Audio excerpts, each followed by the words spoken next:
These are dark times, where the law has been reduced to rubble, and it's up to us to restore it to its former glory.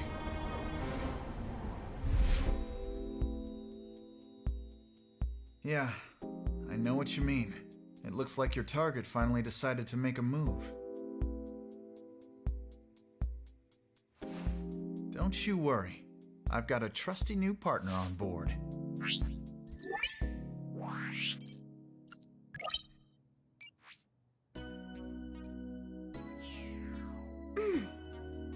Done! Ready to go? You bet! Let's do this! She's been with us for half a year, though I can hardly believe it. Anyway, her power will be our greatest weapon.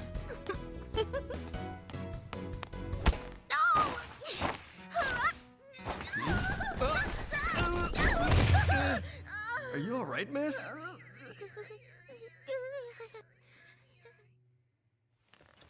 Yeah, it's for this very reason I returned.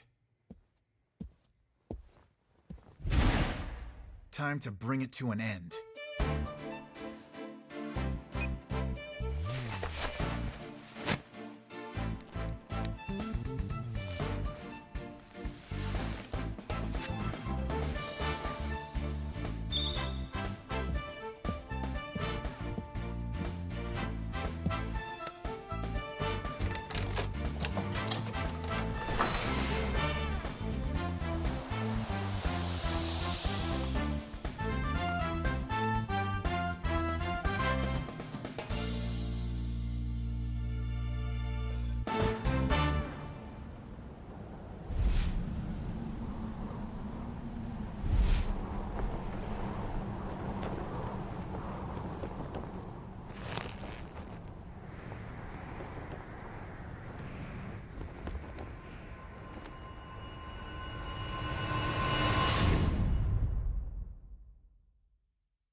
The best thing about bombs is how they raise and destroy without discretion.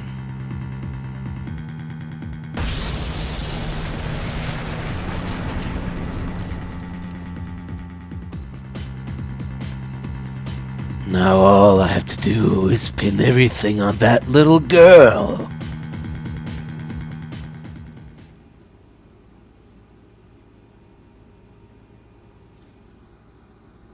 Oh dear. That's not very nice.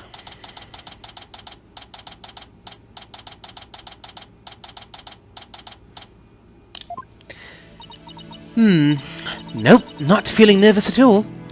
It's amazing what a girl can get used to. Even a tense atmosphere like this is no biggie. You doing okay, Athena? Oh, you doing okay, Athena? Oh, Apollo! Yeah, doing great. Like a little tune great. Oh yeah? Well, that's good to hear. Although, I could have sworn I heard your voice crack for a second there. Oof, I'm that transparent, eh? Cracking? No, my voice isn't cracking. Nerves of steel. Here, I tell you. So, I tried to crack my voice.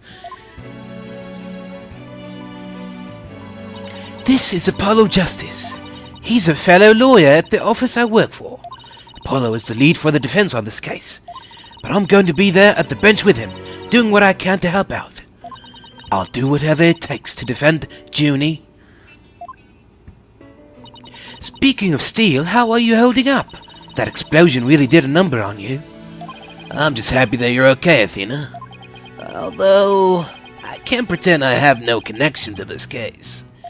That's why I'm gonna see to it that Juniper's name is cleared. And I'm sure you feel much the same way. You got that right.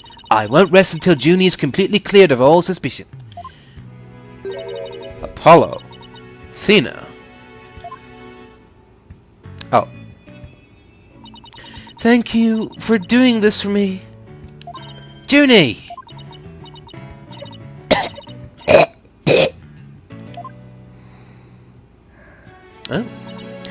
Hey, are you okay?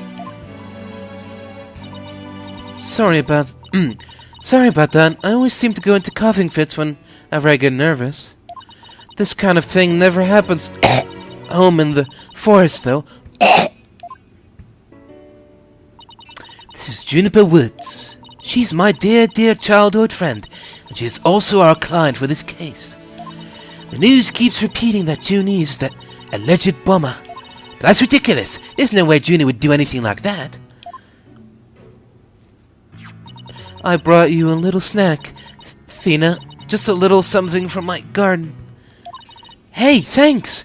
So, is this an orange or a tangerine? It's an orange. My grandma says that orange is the color of strength and endurance. Oh, I get it. Strength for the trial, right? Junie, you're always so good to me.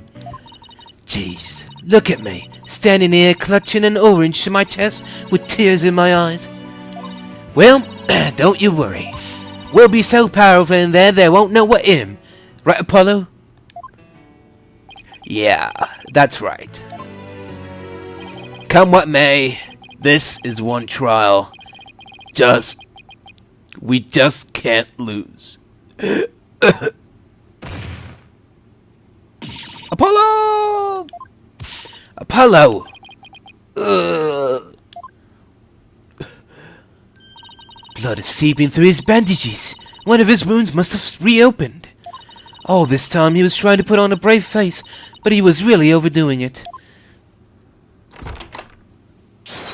Mr. Justice? Huh? The trial is about to start, sir. Please proceed to the courtroom. What? Now? But Apollo's in no state to defend. I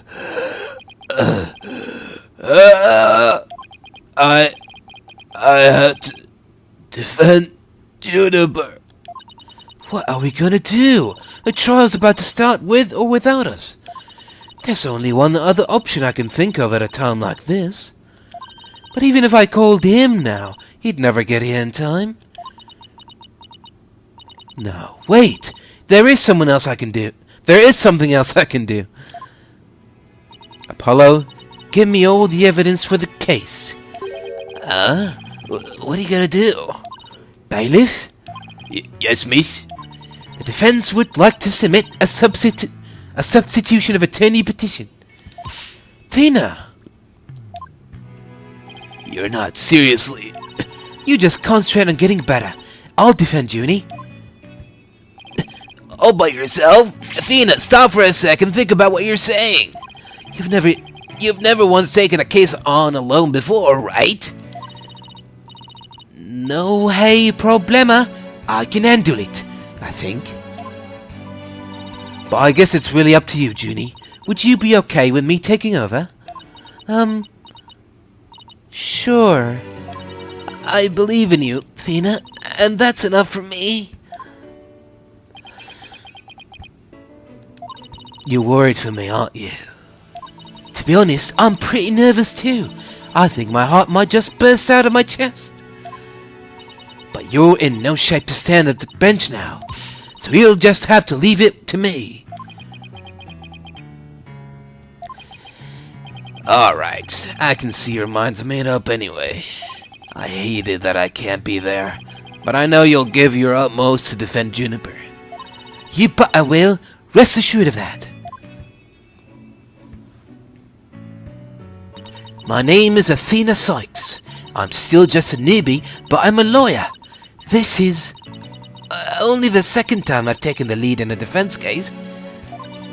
It'll be the first time I stand up there alone, though.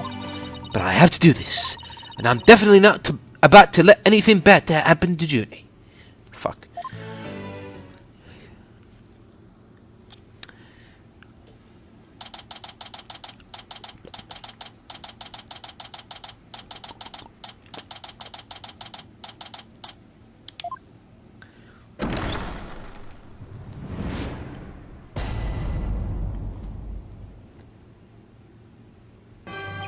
Court is now in session for the trial of Juniper Woods. The defense is ready, Your Honor. The prosecution is also ready, Your Honor. And what is the meaning of this? I was under the impression that Mr. Red Monkey would be my opponent today. Yes, well, a substitution of attorney petition was submitted just a few moments ago. Due to the explosion in the courthouse yesterday, Mr. Justice is unable to continue. I see. Not at all surprised he used that as an excuse to run away. With me as an adversary, he wouldn't want to feign illness in order to escape. What? The nerve of that guy! I'm gonna give him a piece of my mind. Well, I would if I wasn't so nervous. Arg! This arrogant jerk! You arrogant jerk. No! Witchy! Is my hearing getting worse? I could have sworn I heard the defense say something just now. No, you didn't hear anything at all. Especially not from me. How odd. I could have sworn I also heard something. Oh, that would be my indispensable partner, Widget. He sometimes blurts out what I'm thinking. Well then, if that's the case, then it's a clear contradiction to what you just stated. A contradiction? You just stated that you said nothing. However, if that device of yours says what you're thinking, then you indeed said I was... what was it? Elegance at work? Eep! Actually, it was arrogant jerk. At any rate, what does it matter if it's a red monkey or a yellow monkey facing me? No fresh out of law school rookie can defend this witness. Mr. Payne, I believe that's enough. Let us get back to the case. Of course, Your Honor. I'm more than ready to show this little girl why they call me the Rookie Humiliator. I knew it. He really is an arrogant jerk. Arrogant jerk. Miss Cykes, if you continue to insult the prosecution, I will remove you from this court. I'm very sorry. It was just a knee-jerk reaction. Now then, Mr. Payne, your opening statement, if you please. Thank you, Your Honor. Now then, the incident occurred yesterday here at this very courthouse in courtroom number 4. At that time, the trial for a certain bombing was being held in courtroom number 4. Ah yes, I was presiding over that trial as well, and Mr. Justice was there as a lawyer for the defense. A bomb that was being presented as evidence suddenly went off during the trial. It was a terrible incident, and courtroom number 4 was completely destroyed. Fortunately, we were able to start evacuation procedures before the explosion occurred. Just a few seconds more and it would have turned into a horrific loss of human life. There was, in fact, one death, was there not? That is correct, Your Honor. When courtroom number 4 was examined after the blast, the body of Detective Candace Arm was discovered. She was to take the stand as a witness later in the trial. I suppose she wasn't able to evacuate in time. What a terrible tragedy. I must admit, I stumbled at least 10 times myself before I was able to escape. Maybe the court should see about getting you even shorter robes. The victim's body was found near the entrance to the courtroom. I suspect she stayed until the very end to help guide the others out safely. Your Honor, allow me to submit as evidence the victim's autopsy report and details about the bomb.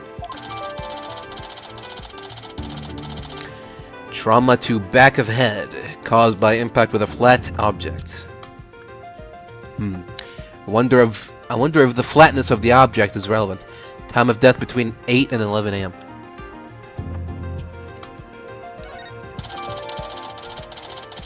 Stuffed animal bomb. Time bomb that destroyed the courtroom. It was hidden inside a stuffed animal when it was detonated. Okay, I know how this works. All evidence for the trial is filed in the court record. When I want to check something out, I just use the right pumper. I'd better take a peek later. Now then, please call the accused to the witness stand.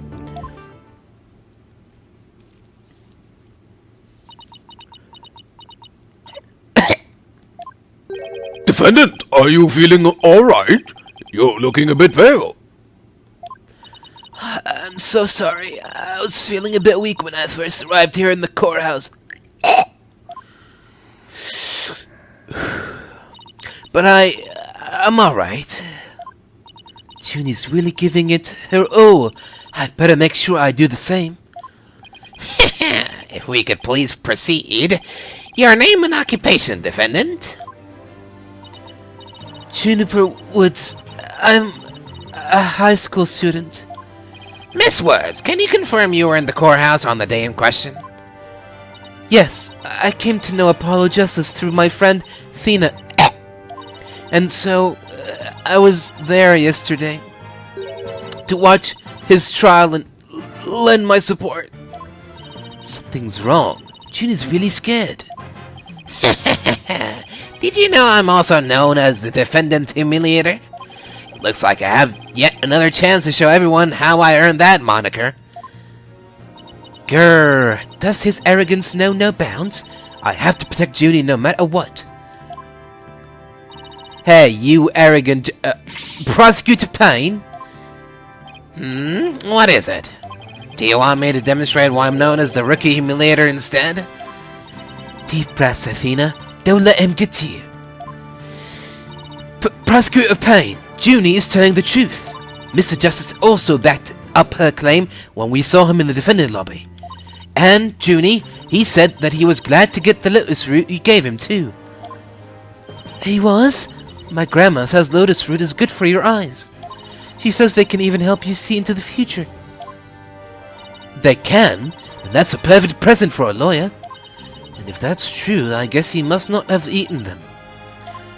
A sweet, meek girl like this blowing a courtroom to bits? I must say it's very hard to believe.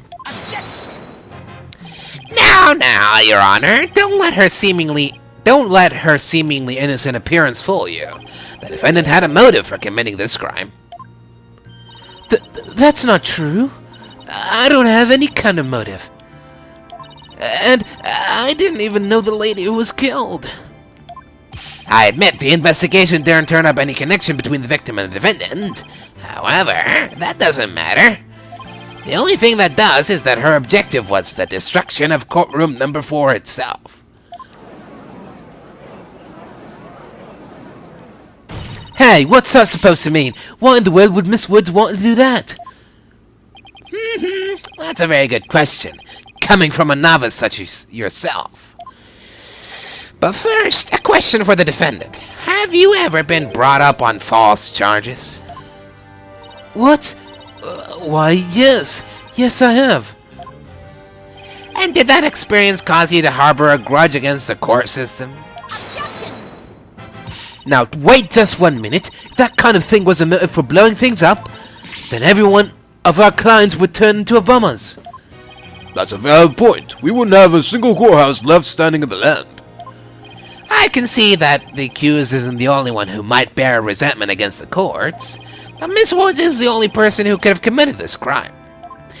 Why? Because we have found some decisive evidence that proves the defendant's guilt. Decisive, huh? I'll believe it when I see it.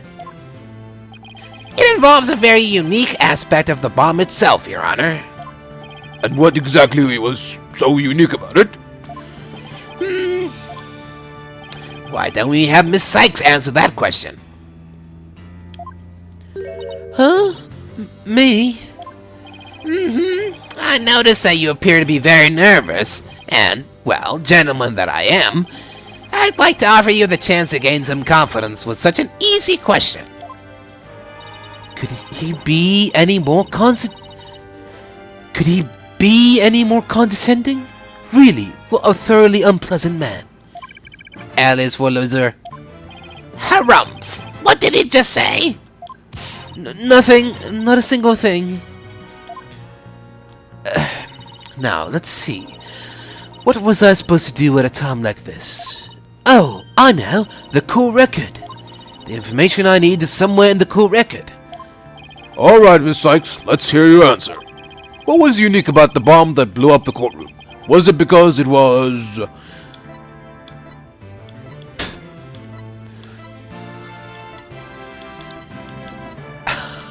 I gotta see the reaction for this. The bomb was in your owner's pocket. Miss Sykes! What in Sam Hill are you talking about? Well, I tried to picture myself as a bomb. If I was in your pocket, you'd surely bring me into the courtroom, naturally. The only thing in my pocket are pictures of my grandchild. I would hardly have a bomb in there. No, of course not. That would be silly now, wouldn't it? I think I'd better take another good look through the court record. Alright, let's try that again, shall we? What was unique about the bomb that blew up the courtroom? Was it because it was... Oh. Okay. We can't examine the models themselves. Okay. Yeah. Mr. Payne, what kind of simpleton do you take me for? It was stuffed inside a stuffed animal. Its evil intentions covered up by a cute exterior. Very good. Have a cookie. The bomb that went off in the courtroom was indeed hidden inside a stuffed animal. There, how do you like that? Not bad, eh? I am fine, just like I said from the start. I can do this. Yes, as I recall, the bomb was inside a stuffed animal the whole time. I never even got to take a look at it. But what connection does this impish elephant have with the defendant? The answer to that question lies in another piece of evidence, which I have here.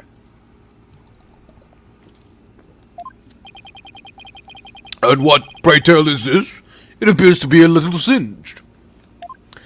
It's a tale, Your Honor. The tale of a poor victim of the explosion. This is incredible. Are you saying it's Detective Arm's tale? Your Honor is so very close, but no. It belongs to the stuffed animal. It's called the Phony Fanty. A rather unpleasant name, if you ask me. He's the mascot for a campaign to eliminate false evidence and false charges, is he not? Exactly. His motto is phony evidence is just trunked up. That's so wrong on so many levels. The Phony Fanty's tail is made of vinyl cloth, and we found something very interesting on its surface. The defendant's fingerprints. What? The Phony Fanty provided the prosecution with all the evidence we needed. It clearly proves that the accused handled the bomb.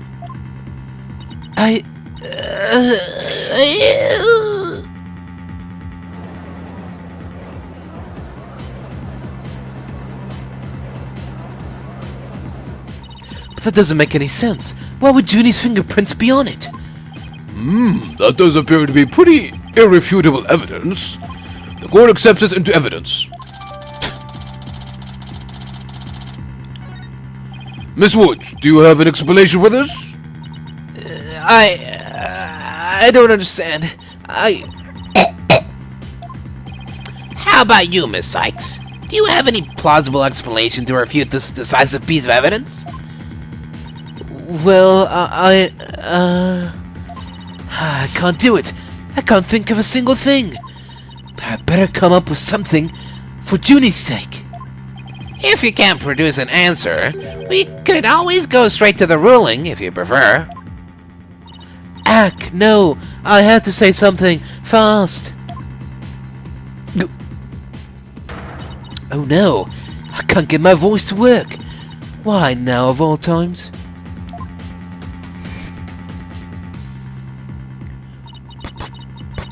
I thought I overcame this already. Maybe I'm still not ready to stand in court.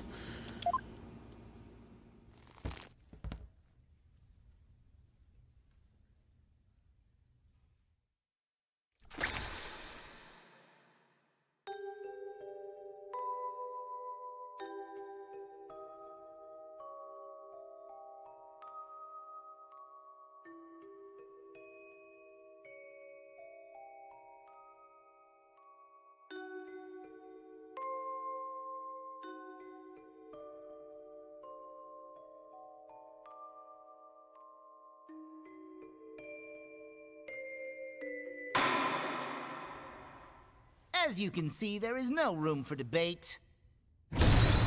Objection! Why, it's you.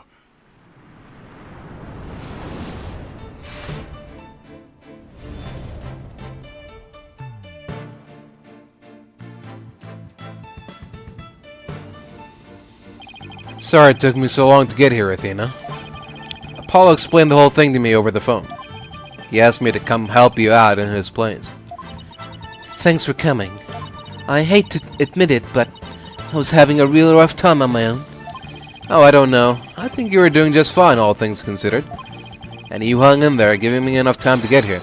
Now let's turn things around. You got it, boss. Ho ho ho! Look who showed up out of the blue. If it isn't Mr. Phoenix Wright, he always manages to surprise me. Your Honor, Mr. Payne has called for an early ruling, but I believe there are still many things that need to be deliberated. How did Miss Wood's fingerprints wind up on the stuffed animal tail? How was the bomb even detonated? Until these questions are answered, I assert it's impossible for a fair ruling to be made. You are absolutely right. Let us continue from where we left off. I assume you have no objections, Mr. Payne? None at all, Your Honor.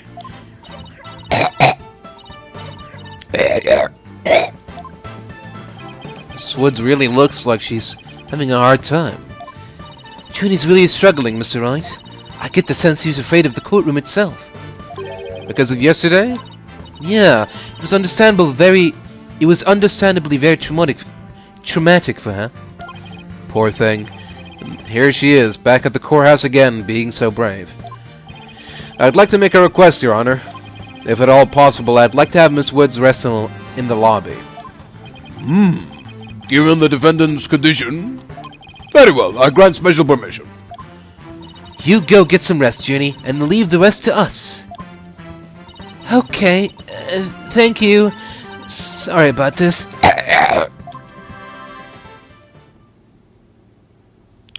Phoenix Wright. I've been looking forward to meeting you. It's been a while, Mr. Payne. You're more clueless than I'd heard. I do believe you mean, how do you do? For I am Gaspin Payne. I am the younger brother of your long-standing rival, Winston Payne. What? Long-standing rival? When were we ever rivals, let alone long-standing? You'll see, Mr. Wright. I will cleanse Winston of the disgrace he met with at your hands. Sigh. Looks like this royal pain is gonna be as thoroughly unpleasant as the other. Your Honor, the prosecution would now like to call a decisive witness to the stand. This witness will testify as to how the accused detonated the bomb in the courtroom. Very well. Please call your witness, Mr. Payne.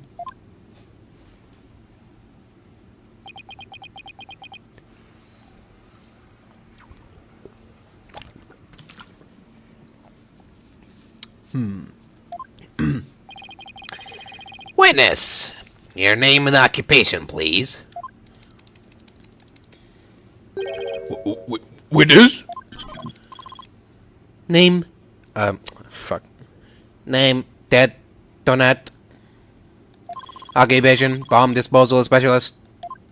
Oh my, what a strange robotic voice you have. Speech synthesis via typing. It is the same as me talking. He sounds exactly like a robot. Can't you speak in a normal manner? I can. He can? But I do not like to speak. Speaking is inefficient. Energy expenditure. Speaking equals more than typing. Understand? What an odd witness. Mr. Turnabout was in charge of the bomb when that trial was there when it... What? Mr. Turnabout was in charge of the bomb for that trial and was there when it went off. Being a bomb squad specialist, do you have any relation to the victim? Negative. I first met the girl while on this job. Many people are employed by the police. I know only a fraction of them. However, I was shocked when I first discovered the body of the victim. Shocked? I was the first one on the scene after the explosion. I went there to ensure safety, but I ended up discovering a dead body. So he was the first to discover the body, was he? He is here to testify about the circumstances surrounding the moment of the explosion. Very well. The court will hear Mr. Turnabout's testimony. But at the very least, show this court some respect and remove that face guard, witness.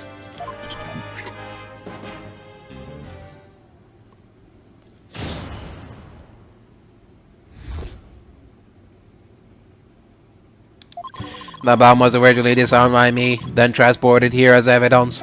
Bomb name HH-31. Bomb name HH-3000. Operated by timer or with a remote. I was watching from the gallery when I suddenly became alarmed. I saw that the bomb's timer was counting down. So even though the bomb was supposed to be disarmed, it somehow got switched on? Precisely. Activating the timer is very simple. 1. Connect wires. 2. Switch on timer. A monkey could do it. I am sure even you would be able to, Mr. Wright. I guess this makes you the blue monkey in this barrel of fun, boss. Ahem. I'd now like to begin my cross-examination... Huh? Mr. Turnabout, what is that? HH-3000, aka a bomb. A bomb? Great googly moogly! Yeah! Mr. Turnabout, I demand that you disarm it this instant. Disassembly complete. 5.3 seconds. 0.2 seconds short of my personal best. Are you trying to give me a heart attack? I'm not exactly a spring chicken, you know. This is an exact replica of the HH-3000. It is used to practice disarming bombs. Disarm equals success. Explosion equals failure. An exact replica of the bomb that exploded, is it? So that's what it looked like. I submitted a photograph of the real bomb taken just before the trial. Dimensions 10 inches height times 10 inches width times 10 inches. What? What's the third one? Height, width, and... diameter? What? What is the D?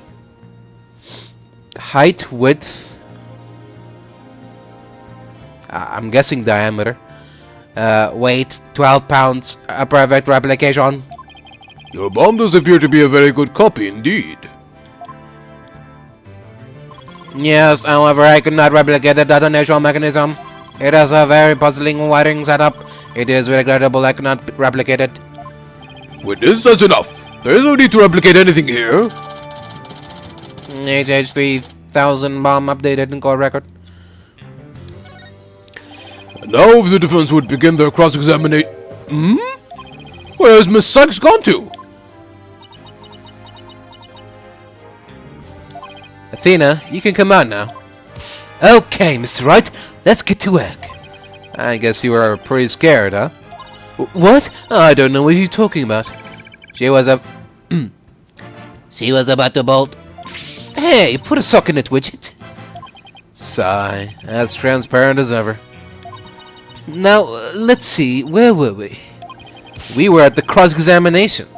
Oh, cross-examination. Of course. She seems disoriented. I wonder if she's alright. Maybe I should ask Athena if she remembers how to cross-examine, to help her focus. Athena, you remember how to conduct a cross-examination, right? What? Of course I do. What kind of lawyer would I be if I didn't? Now, don't get upset, but what do you say to humoring me with a little review? You got it. Basically, we examine a witness's testimony and compare it against the court record, searching carefully for any inconsistencies. This green text represents a witness's testimony. We can use the left stick to advance to the next statement of their testimony, and left stick to go back to their previous statement. paying close attention to the testimony, we should keep an ear out for anything strange. And be prepared to present, with the right pumper, our case via the court record. The court record contains information on all evidence we have at our disposal. We can use it to look for facts that conflict with what the witness has said, and present with why any counter evidence we find to refute their statement. And what if nothing conflicts with the witness's testimony? Well, that's when we press the witness for more information. Find any inconsistencies or lies in the testimony and reveal them to the court. That's what cross-examination is all about. Looks like you remember it just as I taught it. And it was a nice refresher course for me. If you can't find any contradictions, and you flub up too often, don't be afraid to ask me for help. Press Y when the option to consult with me appears. I'll let you know where I think the suspicious statement is. Sounds good.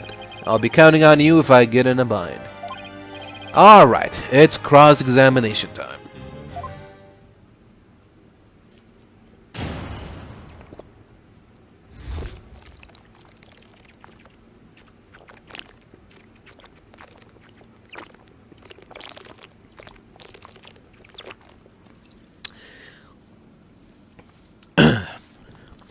Sorry.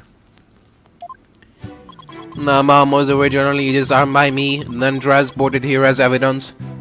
Hold it! You say that you disarmed the bomb, but are you really sure it was disarmed?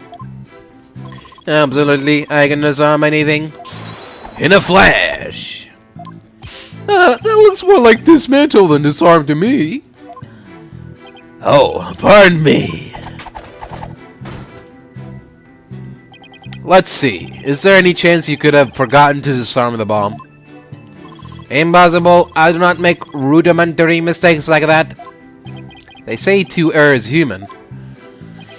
Although the jury is still out on this guy.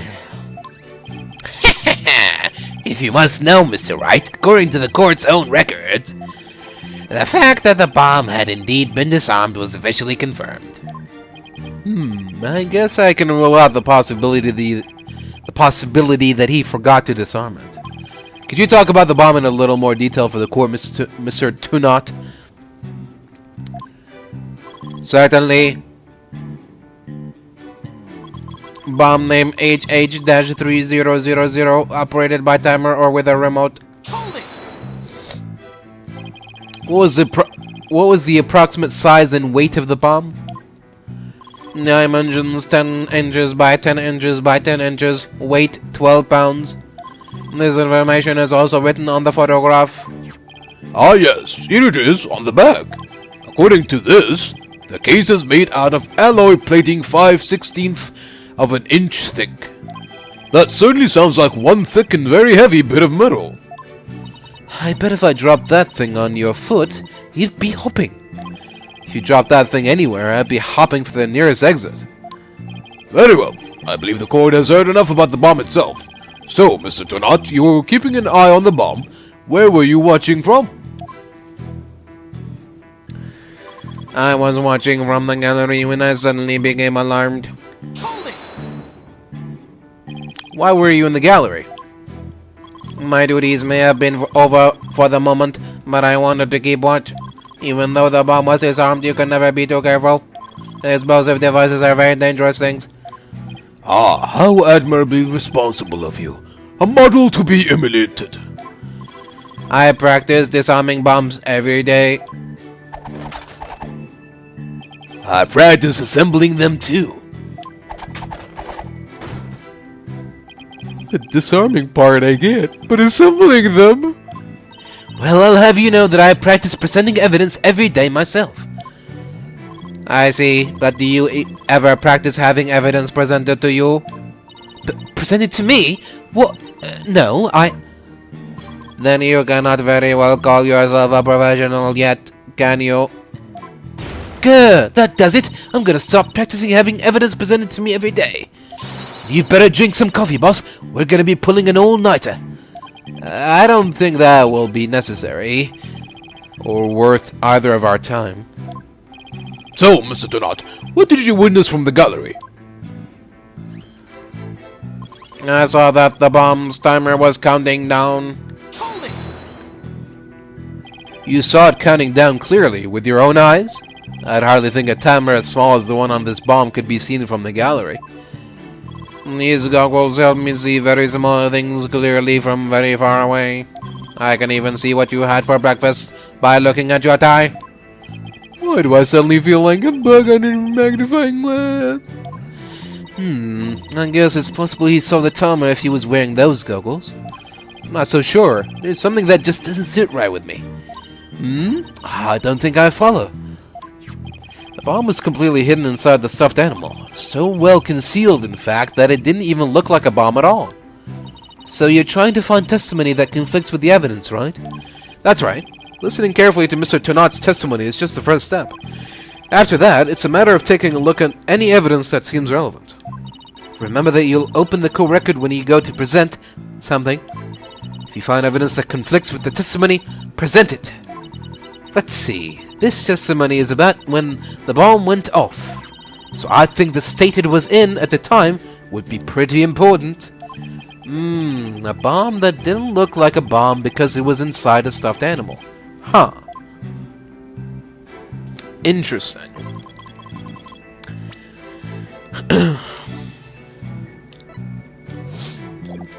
Okay, yep. I think they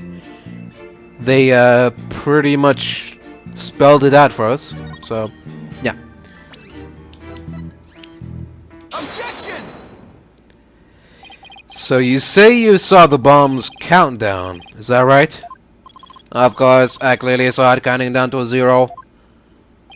And I say that you're clearly lying. What are you talking about? There is no way you could have seen the bomb's timer. After all, the bomb was concealed inside a stuffed animal. Mr. Turnabout, how can you claim to know the bomb is about to go off when you couldn't even see the timer? What? No! That does seem like a glaring inconsistency indeed. Witness, how do you explain this? Well,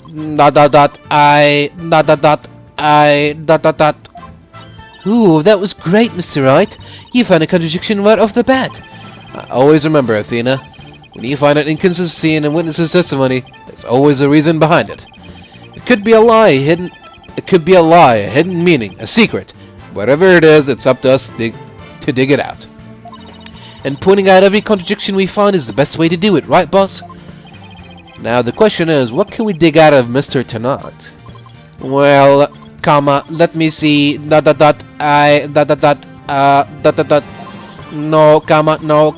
no, period. There must be some mistake, oh, yes, exclamation mark, yes, of course, exclamation mark, I remember now, exclamation mark. The sound, I knew because of the sound. Sound? What sound? When the timer of this type of bomb is switched on, it beeps softly. Beep, beep, beep. It is the sound of the bomb counting down. A beeping noise, you say? I suppose it would be possible to notice that, even with the bomb inside the stuffed animal. I simply made a mistake. My bad. Objection! From the gallery? How in the world did you hear such a tiny little sound all the way from the gallery? Listening for the sound of a bomb's timer is an integral part of my work. I constantly undergo training so that I will never miss it. I hardly think training would help you hear something so soft from so far away. What now? Are you making light of the fine science of disarming bombs? It is a solemn mission that I put my life on the line to perform. What kind of specialist would I be if I could not hear a bomb's timer? Sound like disassembling a toaster, you know? No, he's just showing off. You keep asserting that the sound was too tiny to hear, but the only tiny thing here is your skill as a lawyer. Being mistrustful is not an attractive quality, you know. And you're just overflowing with attractive qualities, are you? Or perhaps you have some proof that Mr. Turnabout didn't hear the sound? Well, no, but it still seems totally suspect. But it's going to be really hard to prove that he didn't hear something. If I have this correct, the prosecution's argument is that someone reactivated the bomb before it was brought into the courtroom. What I don't understand, Mr. Payne, is why you believe that person to be Miss Woods. That's simple, Your Honor. Mr. Tennant happened to be there when it happened. He was there when the defendant rearmed the bomb. What's this now? It happened before the trial started. It was when Detective Arm and I were transporting the bomb. We brought the bomb to the lobby for the defense. Bomb equals evidence. The lawyer wanted to see it before the start of the trial. Looking for a chance to get at the bomb, Miss Woods was already there in that lobby. Her goal was surely to rearm the bomb and steal the remote switch. The remote switch. Yes, the switch that controls the bomb remotely. Duh. It has been missing ever since the incident. Well, that's convenient. I am partially to blame. I left the bomb and remote on top of the transport case, and they were rearmed and stolen while I was talking with the lawyer. The defendant then used the remote from inside the courtroom to start the timer. Objection! How can you assert so unequivocally that the bomb was rearmed in the lobby? The bomb was safely secured in the transport case. The only time it was outside the case was in that lobby. Therefore, that was the one and only opportunity anyone had to meddle with it. Someone other than Mr. Tennant could have opened the case and taken the bomb out. Impossible. The transport case is assigned exclusively to me. Do you see this number here? That is my identification number. And I have the only key that can open the case. Nevertheless, Mr. Payne's assertion is nothing more than conjecture. You have no proof that it was Miss Woods who stole the remote switch. And by the same token, you have no proof that it wasn't her. Now, what I do have is a piece of evidence that proves the defendant handled the bomb. The tail! 5 minutes, 24 seconds, 2.3 decision, 2.3 deciseconds. The defense's advantage lasted a mere 5 minutes. Talk about a rotten hand. As long as they have her fingerprints as their trump card, I'm at a big disadvantage. It appears we will have to hear from the defendant herself once more. I wholeheartedly agree, Your Honor. I would like to recall Miss Woods to the stand. I trust you have no objections, Mr. Wright. I'm worried about her condition, but we do need her testimony. On the other hand, I'm not sure I want to make Athena mad. I can read your feelings, you know, boss. But guess there's no hiding from her, huh? Don't worry, I know we need her testimony. But if anybody picks on her again, they'll pay. Guess she's already at anger level 1. Don't worry, I'll stop the proceedings before I let anything bad happen to her. The defense has no objections, Your Honor. In that case, I will take my leave. But before I do, there is just one more thing, Mr. Wright. Oh, but before I do, there is just one more thing. Mr. Wright, ... is it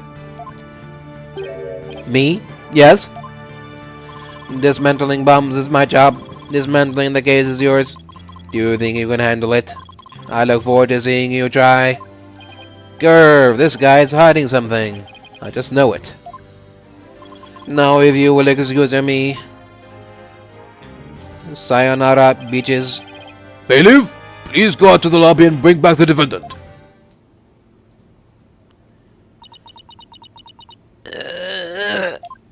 Junie.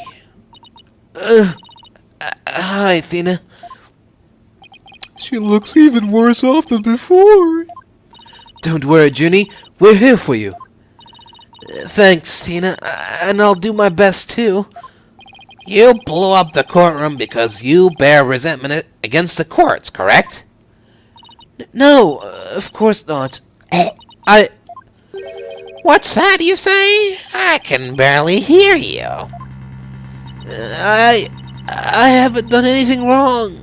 This prosecutor's scary. What an impudent little girl. Stop acting innocent and tell the truth. This is getting ugly. You rearmed the bomb because you wanted to blow up the courthouse. Admit it. That's why you went to the lobby where Mr. Justice was. Isn't that right?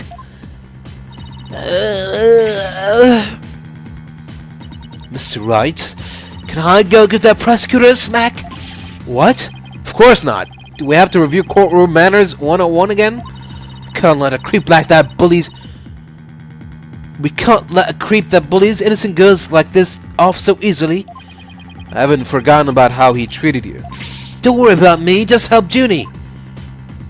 Her heart's crying out. She's so scared. So very scared. Looks like Athena's picking something up with her heightened sense of hearing. And it sounds like this time, it's the voice of Miss Wood's heart.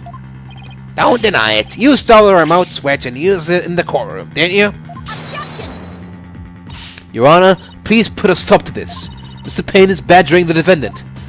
Yes, Miss Woods does seem quite frightened. Mr. Payne, I ask that you behave more like a gentleman. Ah, but don't you know, Your Honor? There is no more a gentleman in this world. There is no more a gentleman in this world than I. As if a gentleman would... Even a gentle... As if a gentleman or even a gentleman would behave like he does. Don't let that rude ruffian win. Athena... Sniffle. How dare you call a gentleman such as I a rude ruffian? I'll have you know I attend a manners class every Saturday. I'm more than just a mere gentleman. I'm a genteel man. Not when you're terrorizing a young lady, you're not. I'd demand money back from that manners class if I were you. I should probably be the adult here and stop the two of them, but... Mr. Payne, that will be enough. Certainly, Your Honor. No further questions. Let's move on to the defendant's testimony. Miss Woods, please share with the court what you were doing when the bomb went off.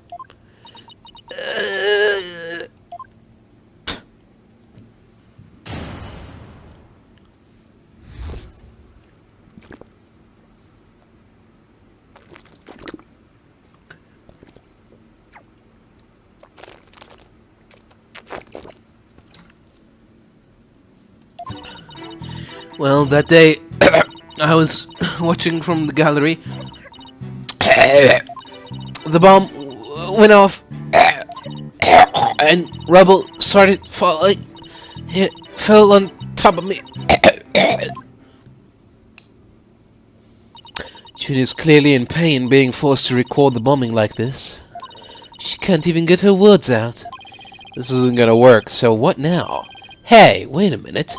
Even if she can't vocalize what she wants to say, we can listen to what's inside her heart. Yes, now's the perfect time to use Athena's power. You can hear it, can't you, Athena? The cries of Miss Wood's heart? Yes, they sound incredibly strained. She's so scared, I think she could collapse at any second. Athena has a unique ability, you see. With her finely tuned sense of hearing, she can hear the words of a witness's heart. In essence, she can sense how a person is really feeling from the tone of their voice. Guess it's all up to Athena and her special ability now. Athena, I want you to use the analytical psychology you studied, and listen to the testimony of Miss Woods' heart. Okay, boss, I'll give it a go. After all, this is the whole reason I put all that effort in studying analytical psychology. Psychology. Whatever. Auf geht's! Let's do this. Zoom. So, your holographic thingamabob can show us how Miss Woods is feeling, right? In a nutshell, yes. The emotions and images that I picked up on just now while listening to her testimony, I can enter all of that into widget and use the mood matrix to analyze them.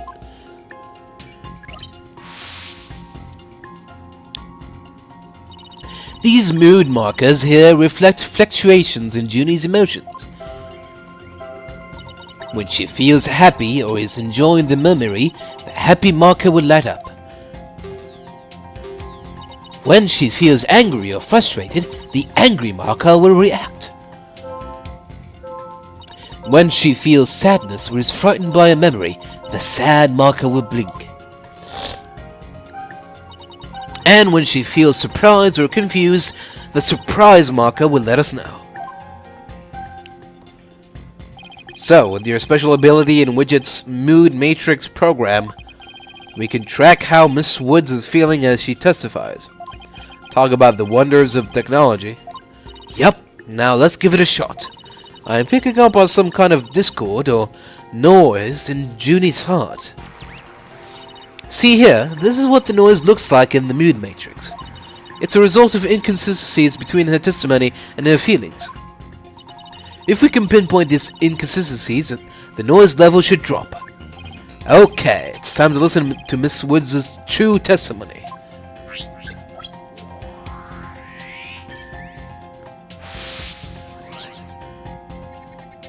Oh, okay.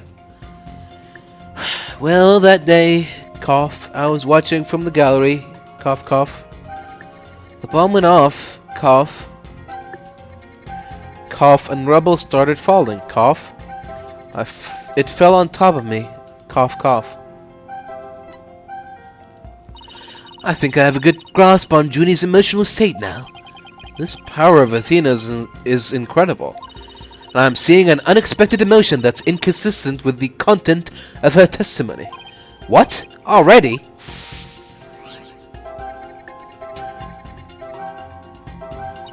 Look at this. When she says it fell on top of me, the happy marker is reacting. Well, look at that. That is odd. Oh, oops. There must be a reason for this contradictory emotion. We just need to do some digging.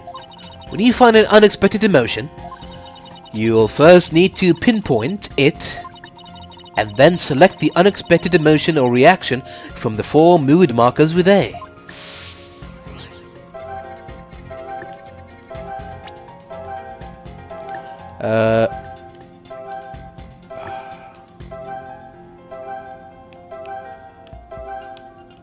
Oh, okay. It's being selected for me. Widget is registering joy when Miss Woods recalls the rubble falling on her. There must be a reason for this unexpected emotion. Miss Woods, as the rubble was falling, was there also something that made you feel happy? What? Mr. Wright, the feeling of happiness is spreading throughout Junie's heart. Keep going on this point, and I bet Junie will start to calm down. Great, let's hear what she has to say. Just as I was about to escape the courtroom, the bomb went off.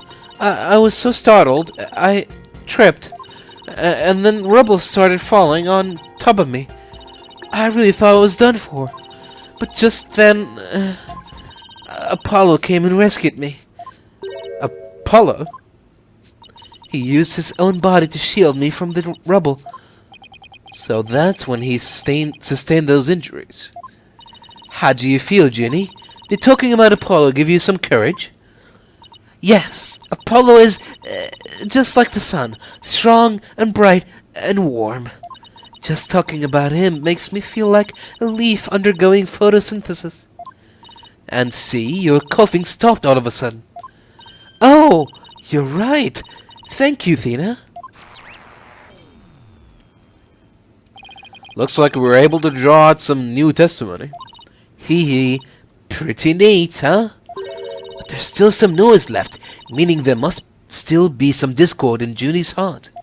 I guess we'll have to keep going then. Let me input this new information and update the mood matrix, and we'll be good to go. You remember what to do, right? When I find an unexpected emotion, I should first pinpoint it. That's right. When you select, and then you select it from the mood markers with A. If we can find the reason for the discord in her heart, then we should be able to draw even more new testimony out. Info update. I tried to run, but I was too slow. Before I could get away, the bomb went off. I was so startled, I tripped. Then the rubble started falling on me. I thought I was done for. But then Apollo came and rescued me.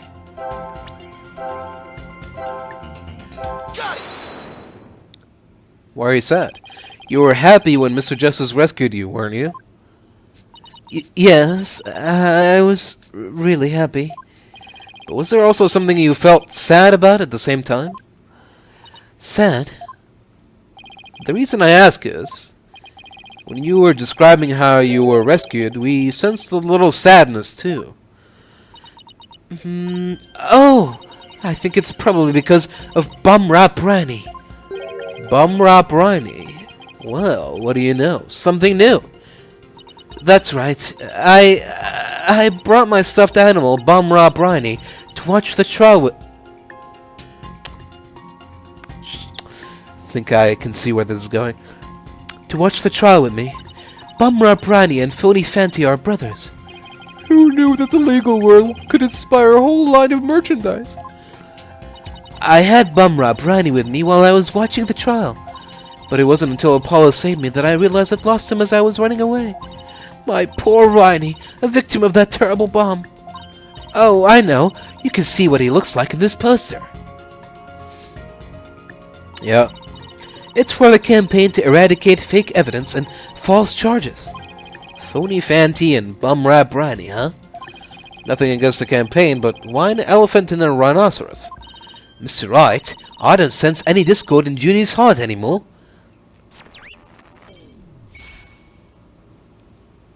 So I guess that means we managed to draw out all of her testimony. That's right. I'll just make an update with the new info and we'll have the whole picture. So, do you think her new testimony will help? Absolutely. I don't know what I would have done without you, Athena. So, Bumrap Rani was in that courtroom when the bomb went off. Now that we know that, it changes the meaning of that other piece of evidence. All I have to do is present it at the right statement. Info update. I was watching... It's gotta be this, right? Hold on. Where I could get out of the courtroom, I'm blowing off, so... Yeah. It's the first one, right?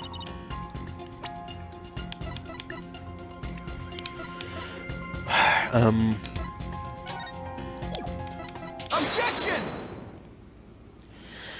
Miss Woods, I know this trial has been very hard for you, but you can relax now. You are, without a doubt, innocent. Mr. Wright, what wild assertion are you making now? My wild assertion is simply this. The two stuffed animals were mixed up. The tail the defendant's fingerprints were found on wasn't that of Phony Fanti. It was the tail of her gallery companion, Bumrap Rani.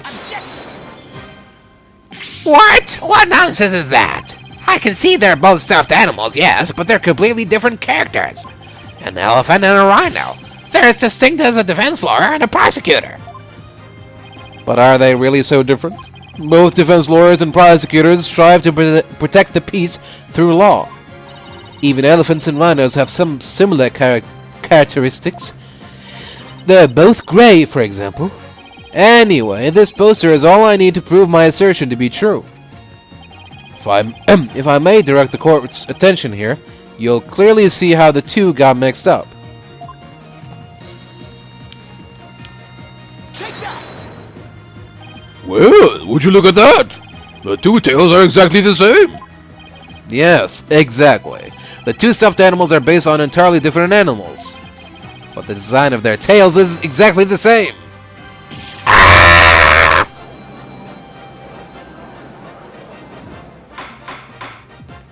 Order! Order in the court!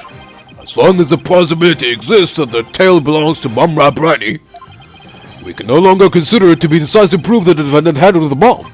As things stand, I consider the charges against the accused unsubstantiated. Wouldn't you agree, Mr. Payne? Oh, yes, of course, Your Honor. Oh, that was great, Mr. Wright. You turned things right around. Yeah, it's not over yet, but at least we managed to hold out this long. I believe that brings our proceedings for today to a close. Mr. Payne, I'm afraid you have some serious investigating ahead of you. Yes, Your Honor. Very well. Let us reconvene tomorrow. Court is adjourned.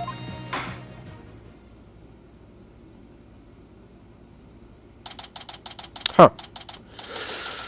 Well, there we go.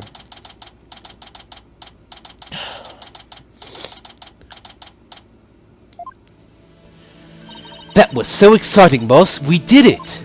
True to form, you managed to just barely pull it off at the very last moment. True to form? Gee, I never knew you had such a glowing opinion of me. Thank you for everything you're doing. You did great, Miss Woods. You really stuck it out. And you got really brave at the end, just when we needed you most, Junie. Thanks to you, we were able to turn things around. Well, you were the one who gave me that courage, Athena. Really? Thanks. So, be honest, was I in a help at all? Of course. Without you, we would have never gotten out of that tight spot. That's good to hear. I may still have a lot to learn, but you can bet I'm gonna give it my all. I'll be so good that one day you'll call me your partner. That's what I like to hear. Analytical psychology. The ability to solve the riddles of a person's heart. Athena's true potential is beginning to really shine through now. Hey, where's Apollo anyway? Good question. I almost forgot about him. I assumed he'd still be here in the lobby. Oh, I know. Maybe he's still in courtroom number 4. Courtroom number 4? What would he be doing at the scene of that explosion? When I came out to the lobby to rest, I told Apollo about Bumrap Riney. I told him I dropped Riney in the courtroom as I was trying to escape before the blast. And then Apollo said he had an idea where Riney might be, so we went to take a look together. Huh, I guess Apollo can be pretty nice when he wants to be. So, you were looking for Riney together before you were called back into courtroom number 5? Yes, I had some time to rest, so I was able to go and look for him. But then they called me into the courtroom to testify. Apollo insisted on staying there, though. With all those injuries, I wonder how he's managing. I think Apollo might have figured something out. Wonder what it was. He told me I'm gonna look for evidence to clear your name, Juniper. Just maybe he found some new piece of evidence? Anyway, we'd better go and get him. Good idea.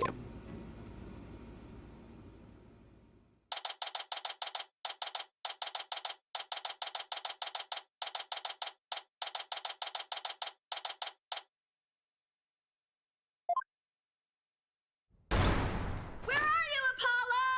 Trial's over for today. Come on, I know you're...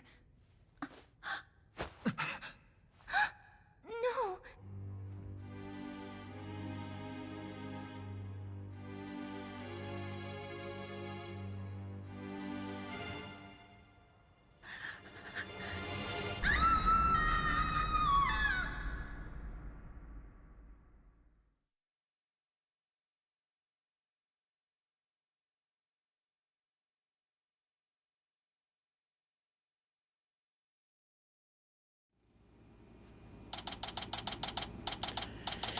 December 18th, 9:34 a.m., District Court, Defendant, Lobby, number 5.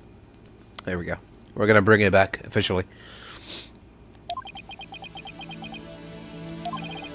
This isn't exactly how I envisioned the second day of this trial to start. But given how the things ended yesterday... Good morning.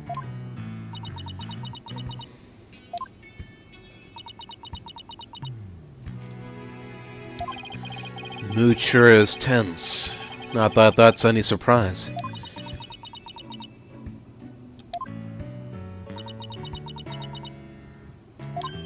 Oh, hey! Did you read the paper this morning, boss? Huh? The paper? That came out of left field. You didn't read it? Then you don't know of the big news? Somebody spotted an abominable snowman way up in the mountains. Tell me you know the difference between a paper and a tabloid, Athena. It might show up in the forest where you live, Junie. So you'd better watch out, okay?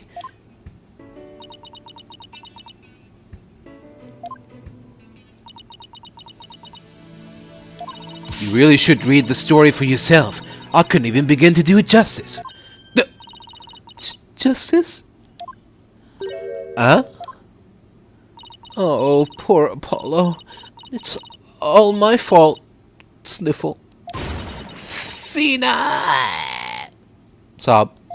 Oh, Jenny, what was I thinking? I'm so sorry. What we found yesterday was not Apollo's dead body, thank goodness. He'd been assaulted by someone with a blow to his head and was lying unconscious. We rushed him to the hospital right away, and it looks like he's gonna pull through. But it was still quite a shock to stumble onto a scene like that. Is Miss Woods alright, Athena? Well, I managed to get her to stop crying. Now she's resting on that sofa over there. I guess she really feels responsible for what happened to Apollo. Pooh, Junie. She believes that the reason Apollo was attacked is because he was helping her look for something in that courtroom. Oh? Guess I can see why she'd think that. By the way, how are you doing? Who, me? Yeah, you. I know you're concerned about Miss Woods, but are you alright? Me? I'm doing just fine, boss.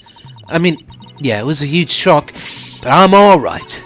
People who've studied analytical psychology are great at times like these. After all, they've learned how to control their own emotions too. Somehow, I don't think it's as easy as she makes it sound. But there is no denying she's a real trooper. Apollo doesn't remember a thing, does he? Yeah, can't recall anything from the time right before he was assaulted. Nothing about what he was doing in courtroom number 4, or who assaulted him. The doctor said it's probably due to that hit he took to the head. Assaulted in a court of law and losing your memory at that? I know how that feels. But who in the world would do such a thing, huh, Mr. Wright? Grr! Just wait until I get my hands on the coward who hurt our Apollo. Now, Athena. I thought you said you were in control of your emotions. Let's just focus on helping Miss Woods, okay? But I admit, I'm just as upset as you. Okay, boss, you're right. Apollo's assailant can wait until after we clear Junie's name. That's the spirit. Now, let's see. I'd better check the court record one more time before the trial starts. It's nothing new. To Mr. Wright, I'm ready whenever you are. Alright, let's get ready to rumble. You bet. With everything that happened with Apollo, I didn't have time for a proper investigation. I can't let that stop me, though. I have to get this right, for Miss Wood's sake, and Apollo's, too.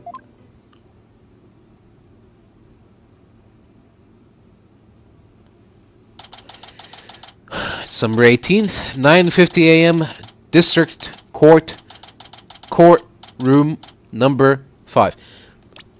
Is there a way to speed things up? Text skip. Wait time.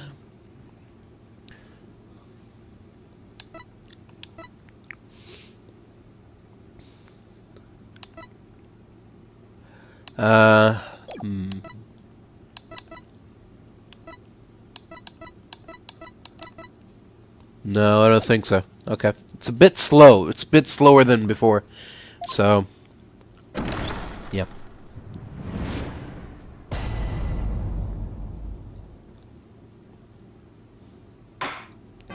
Court will now reconvene for the trial of Juniper Woods. The prosecution is ready, Your Honor. The defense is also ready, Your Honor. Now then, I believe I instructed the prosecution To further their investigation, were you able to locate the remote switch in question? I'm afraid the remote switch is still missing, Your Honor. I must say I'm disappointed, Mr. Payne. Not angry, just disappointed. I apologize, Your Honor. Aha! Looks like the prosecution is just as unprepared as I am. There is a separate matter, however, that I would like to bring up during this trial. A separate matter, you say? And what might that be? I assume you are aware that another incident occurred during yesterday's trial. Speaking, of course, of the assault on Mr. Justice in the ruins of courtroom number 4. Oh, why is he bringing that up? Yes, what a truly harrowing experience it must have been. Poor Mr. Justice. At the time of the attack, Mr. Justice was not alone. He was with the defendant, Miss Juniper Woods. He isn't going where I think he's going with this, is he? The prosecution wishes to indict Miss Woods on the charge of Mr. Justice's assault.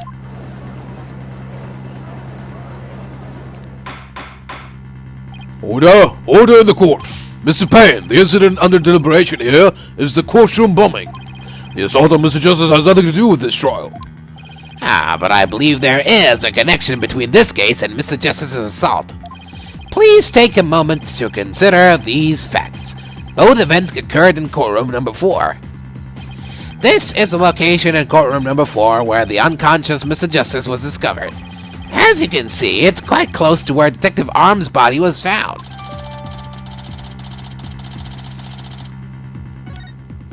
The question is, why did the culprit feel the need to maliciously attack Mr. Justice? Why, indeed. Would you believe their motive to be, Mr. Payne? I believe Mr. Justice found something in that courtroom while Miss Woods was with him. Evidence that fingered her as the perpetrator of the bombing. You mean you found some incriminating evidence? Precisely. And so, I surmise that the defendant picked up a piece of rubble and hit Mr. Justice on the back of the head in order to silence him. Objection! Junie would never do such a thing. She was devastated when we found a poor hood like that. Miss Cykes, please control your outbursts. Ahem. It is the prosecution's belief that by deliberating on Mr. Justice's assault, we will draw ever closer to the truth of the courtroom bombing itself. Very well. Miss Woods is hereby officially indicted on the charge of assaulting Mr. Justice. What? Why are you listening to Mr. Toupee over there? Although, considering our conversation yesterday, I think Apollo might have figured something out. I wonder what it was. He told me I'm gonna look for evidence to clear your name, Juniper. Maybe the two incidents really are related after all. I would like to start by hearing from the defendant herself. Very well. Bailiff, please bring Miss Woods to the witness stand.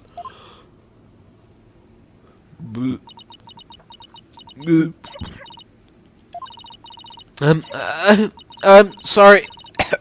I can't seem to stop. Miss Woods. Guess she's still really upset about Apollo. Miss Woods, you went to the ruins of courtroom number 4 with Mr. Justice, did you not? Yes, I did. Good, good. If you would, then, please testify about what happened to the court.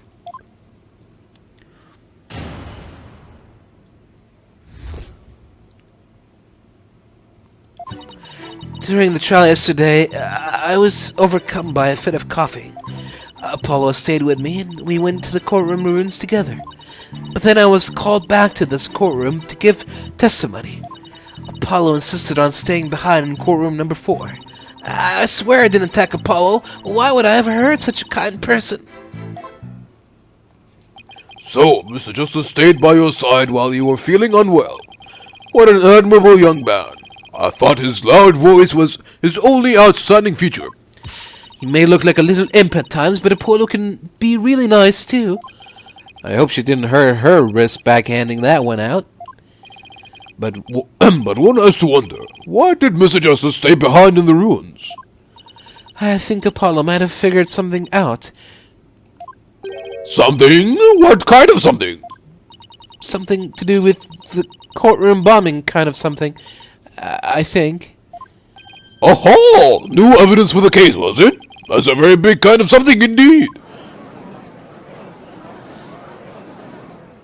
I believe so. He mentioned looking for some evidence when I was called away. Just as I thought, there is a connection between the two incidents. But the defendant has told a very big lie, Your Honor. What lie is that? When she learned Mr. Justice would be looking for evidence, she attacked him. She attacked him to give herself the chance to destroy that evidence. No, I never... Miss Woods repaid Mr. Justice's kindness with violence. We found the proof of her foul deed there in the courtroom ruins. What on earth? Do you see it? There in front of Mr. Justice's right hand. Witness the message he left us. It's written in blood. W-O-O-D-S. Why isn't that? That's right, Your Honor. It says Woods in capital letters. What? I submit that Mr. Justice left us with the name of his attacker before he fainted. That wasn't there on the ground when we found him, was it? No, it can't be true. Why would Apollo write my name? Mr. Wright, the nerve of him leaving that message. Why would he do this? Hey, don't take it out on me. I don't understand it any more than you do. Well, we discovered Apollo yesterday. Apollo! No. Ah! We didn't even have a chance to rush over to him. As soon as security heard Athena scream, they ran in and cordoned off the area. Okay, well, never mind. After that, they were there in courtroom number 4 with Apollo the whole time. We couldn't investigate anything ourselves and had to leave everything to the police. Still, I never thought they would find some bloody writing there. Now then, please begin your cross-examination, Mr. Wright.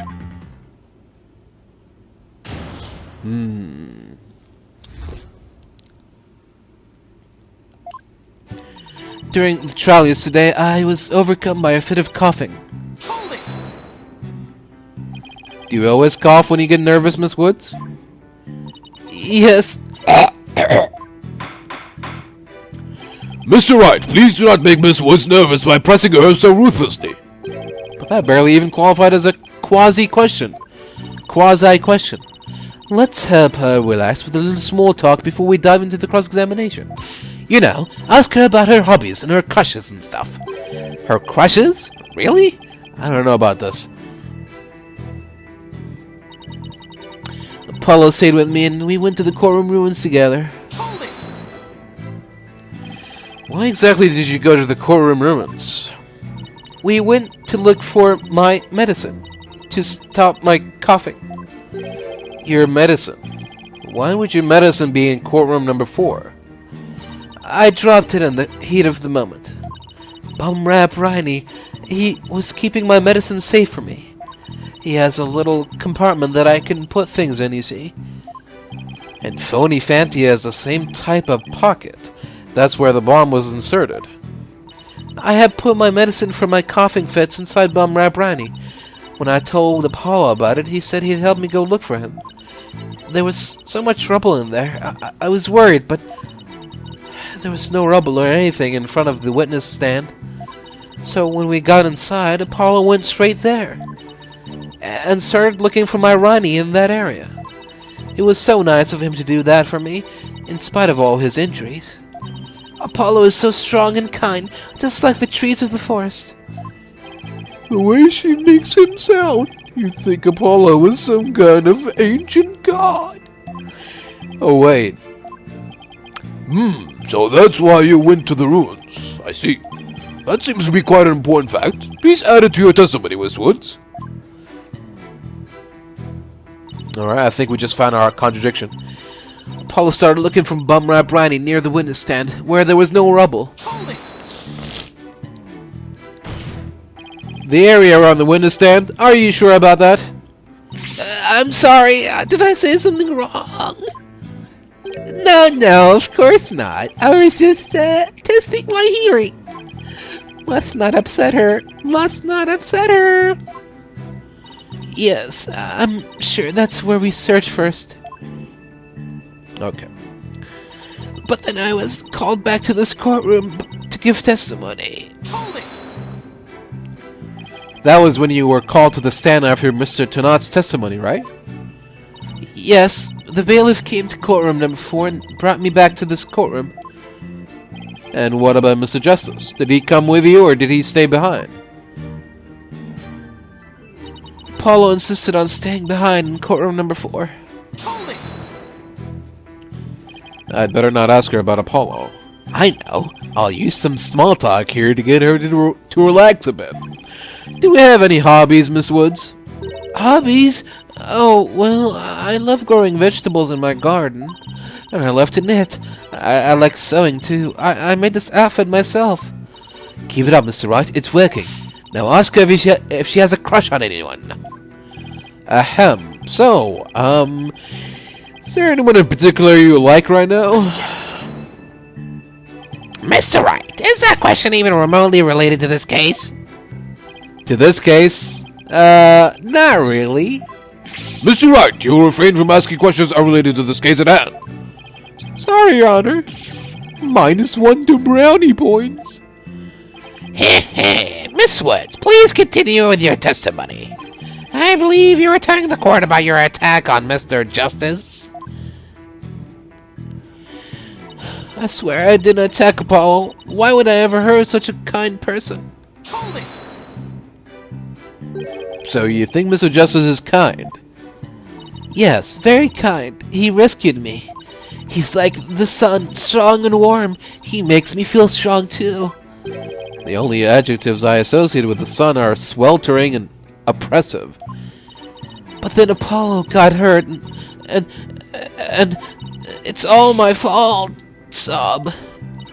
Junie, Apollo's going to be fine. He's just like the sun, right? Well, the sun doesn't just drop out of the sky. You really think he'll be fine? Heh But the sun does go down at night. Then that means Apollo could sob. Mr. Payne, I do not think much of men who make young ladies cry. So, Apollo was trying to help Juniper. Who knew that Apollo could be such a sweetheart? It must have been pretty hard on him, too, with all that rubble everywhere. Now that I think about it, there is something odd about what Apollo was able to do. You know, considering what Miss Woods said just now, I think you're right. That courtroom was in a very unusual state, after all. Which leaves the million-dollar question. What would explain this contradiction? Anyway, let's see what happens when I present what I suspect is our answer. Okay. Let's make sure that we're all on the same page here. Witness stand. He was looking for Bumrap Riney near the witness stand where there was no rubble. Now, if we look at the diagram, that's not where the witness stand is. I could be wrong about this, but yeah. Objection! So he started his search with the witness stand, you say? That's right. I guess maybe he wanted to start from the furthest point in the room. He was being so brave. And strong. But that's odd. Under the circumstances, he shouldn't have been capable of that. But he was, and he still is. He might not look it, but he really is brave. And kind, too. No, that's not the part I'm finding fault with. Someone has a crush on Apollo. What you are claiming is something that no one should have been able to do. But I should think that anyone could be brave and kind if they wanted to be, Mr. Wright. True, anyone can be brave and kind, but if you would please take a look at this diagram. With the courtroom in this state, how was it possible to walk up to the witness stand? Oh! I see your point. The rubble blocks off access to the area around the witness stand. Does such a tiny inconsistency even matter? Perhaps the witness is simply misremembering it. Great, now I'm not so sure it matters. A real man doesn't make mountains out of molehills, you know. But that's precisely what Mr. Wright does best. I I call slander, Your Honor. So, was it really impossible to approach the witness stand? I have to say, it's a bit hard to tell with any accuracy from just this diagram. Mr. Payne, do you have any other photos of the crime scene? Let me see, Your Honor. Ah, yes, I have one more. Here it is. It's a more pulled-back version of the photo I presented before. I see a little something in the corner there. Huh. What's that hunk of metal on wheels? Mr. Payne, is the metallic object in that photo Mr. Tennant's bomb transport case? That's right. Is there some problem? Ah, yes, that transport case was there in the courtroom number 4 when the bomb went off. Must have been there ever since. Oh, that's it? Mr. Woods, have you remembered something? Yes, I just realized its position. It's different from before. Its position? The position of what? The position of that big metal thing. The bomb transport case. Yes, when Apollo and I went there, it was in a different place. Where the case is in the photo was open and... Where the case is in the photo was open space, so it was easy to search the stand. I see. So where was the transport case when you and Mr. Justice saw it? As I recall, I think it was more to the right. To the right? Then that means... In that case, the case was over there at the time of Apollo's attack. Who cares where the transport case was when? What difference does it make? It has nothing at all to do with what we were talking about. Objection! Where the transport case was has everything to do with this discussion. In fact, it's so important that it's enough to turn the prosecution's argument on its ear. What? Well, that certainly sounds very relevant indeed. And you sound as though you know where the case was at the time of the attack. Yes, Your Honor. This diagram represents the crime scene as shown in the photo. And this is where the transport case was at the time of the assault on Mr. Justice. Alright, I have this. The bomb transport case was here at the time of Apollo's attack.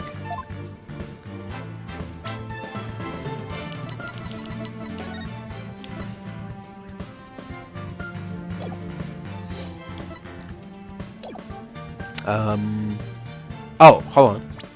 Wait, what?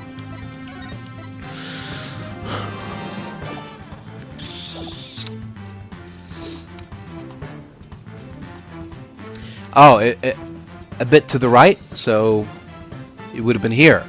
Take that! Right?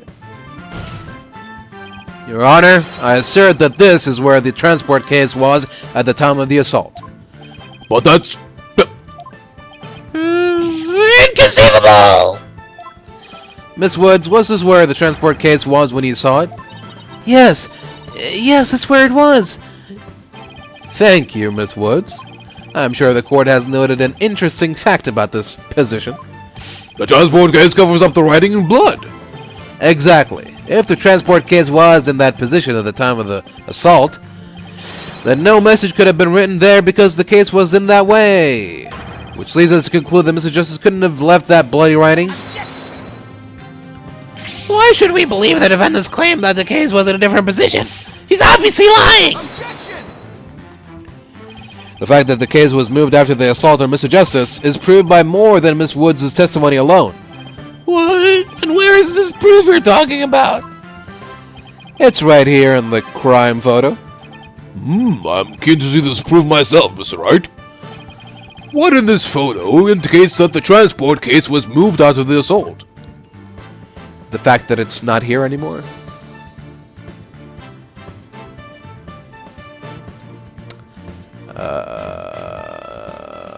What proves the case was moved after the assault?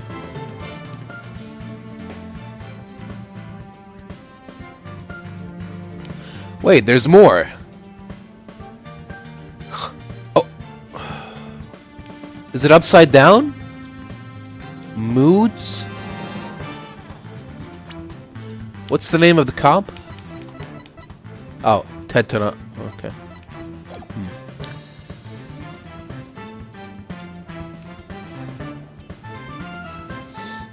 I don't understand. I guess it's the fact that it's not at this area. It's over here. Is that what they want right now, or am I confused right now? I don't know what. Okay. All the proof you'll need, Your Honor, is right here. I'm afraid I don't follow. Mr. Wright, I'm sensing feelings of doubt from you, which means you're just taking a wild stab in the dark, aren't you? Ouch, you're good. I bet you could also tell I bet you can also tell how I'm about to feel in a few seconds, too. You just earned yourself a penalty. If the transport case was moved after the assault, there should be some evidence of it. I'd better take another good look at the photo. I suggest you give it another try, Mr. Wright. What if this photo indicates that the transport case was moved after the assault?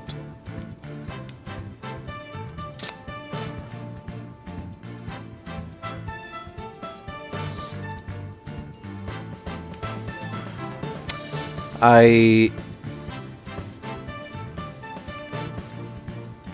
think I'm missing something here. What? How do I prove that something was moved after?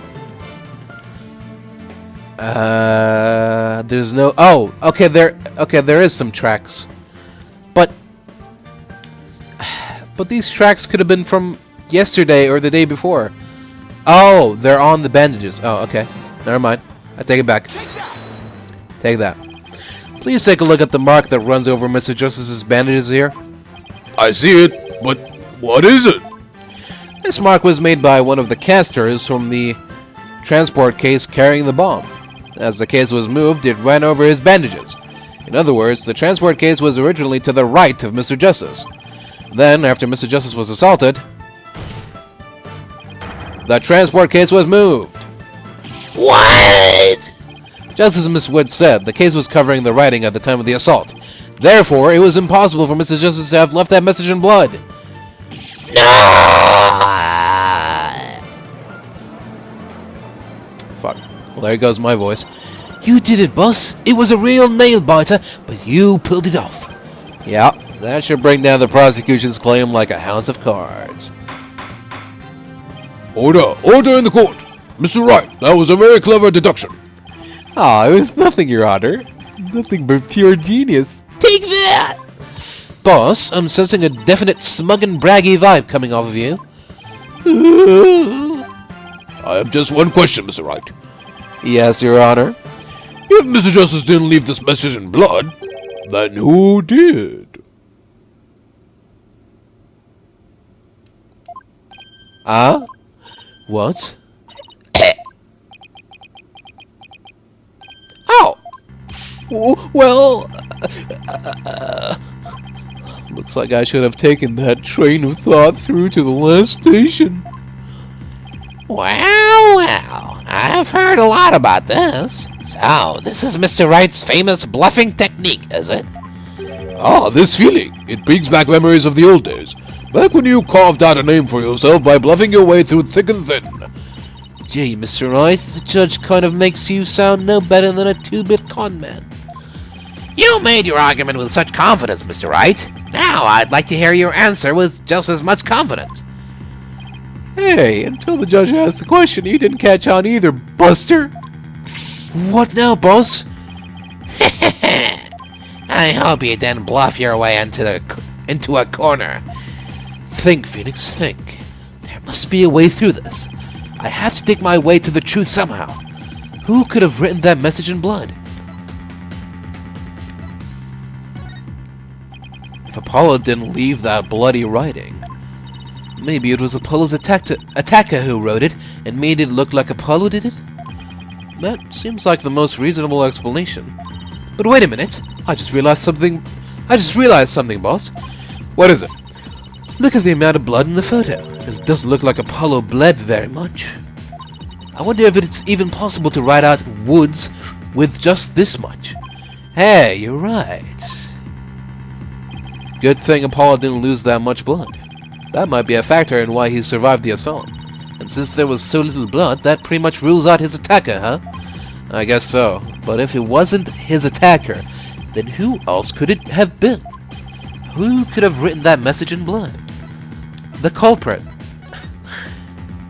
Okay, if it wasn't Apollo, who could have left the bloody message? Take that! To be honest, I don't actually have any real proof of this. But I have come this far. There's no turning back now. Besides Apollo, there was one more person who shed blood at this crime scene. A person who shed blood? You don't mean... I was gonna do a period joke. Oh, but I do. I believe it was Candace Arm who left behind this message in blood. What? But she's dead. What? Detective Arm? Are you sure you know what you're doing here? Not really. What kind of ridiculous assertion is that? If you had said the attacker left a message to throw people off, it might have made sense. At first glance, that would seem to be the most reasonable explanation. However, Apollo didn't shed enough blood to write such an extensive message. Uh-oh! Ah, I see. Even the photo makes it clear there wasn't enough blood to write all those letters. Mr. Justice did survive. I suppose he didn't bleed very excessively in that case. But why would Detective Arm write the defendant's name? There is no connection between the two whatsoever! And I didn't even know the lady who was killed. I admit the investigation didn't turn up any connection between the victim and the defendant. They had never even met each other. That's very true. It's upside down. Well, then, let's see. Then maybe the intended meaning of the message is not what it appears to be. The intended meaning? Not what it appears to be. Maybe the message was not intended to be words. Coming from you, that's quite the bold statement, Mr. Wright. You wish to assert that this bloody writing could have some other meaning? Yes, Your Honor. For something I pulled out of a wormhole, it could turn out to be true, right? It clearly says words, as anyone can plainly see. What other meaning could it possibly have? Objection! Well, shut up and I'll tell you. But Candace Arm was a detective. Maybe words only mean something to the police. Like a police scanner code, for example. I didn't think of that. You may have tricked his honor, but you'll never get the best of me. I have a thing for studying on the weekends, as you may have already guessed. And there is no such radio code as woods in this state, dear Mr. Wright. Is that a fact? Don't look at me. I know as much as you do about police codes. Enough of this. I was quite taken with the defense's new theory. But if they can't substantiate it with anything, then I must end things here. No, please wait, Your Honor. Very well, but before we discuss this theory any further, I demand a plausible explanation. So, Mr. Wright, what is the true meaning of the bloody writing? Well, I believe it's... And no stalling! If you can't come up with an answer quickly, I will declare this discussion officially over. I'm in trouble now. What other meaning could it have besides the obvious one? Maybe it means something in another language? Or maybe it's a code. Think, Phoenix, you can do this. Which piece of evidence will tell us what the word woods really means? Oh. Okay, you flip this upside down, and you get...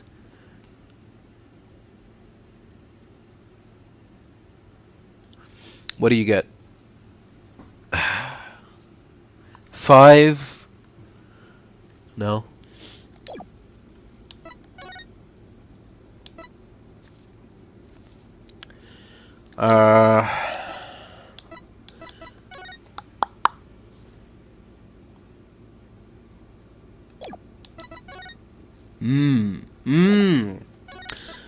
Was maybe the W was added later? Maybe it was 00. 00. 00.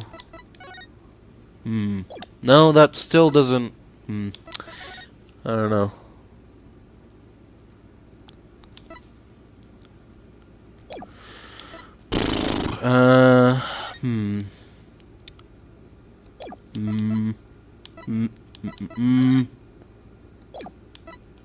I don't know. It's either the transport case or the photo. Let's try the photo. Take that!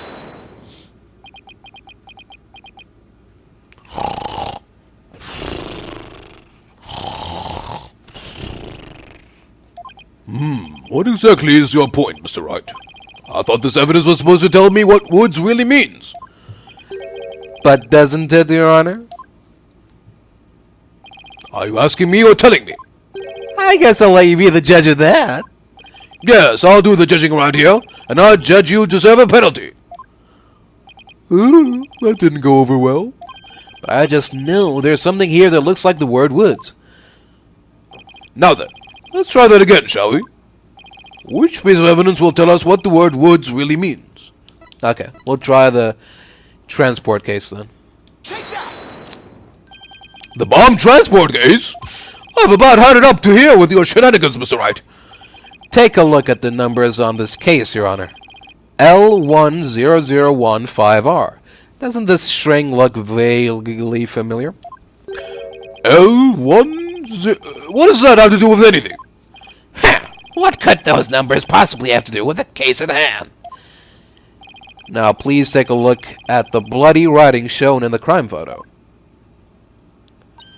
Oh, I think I see it.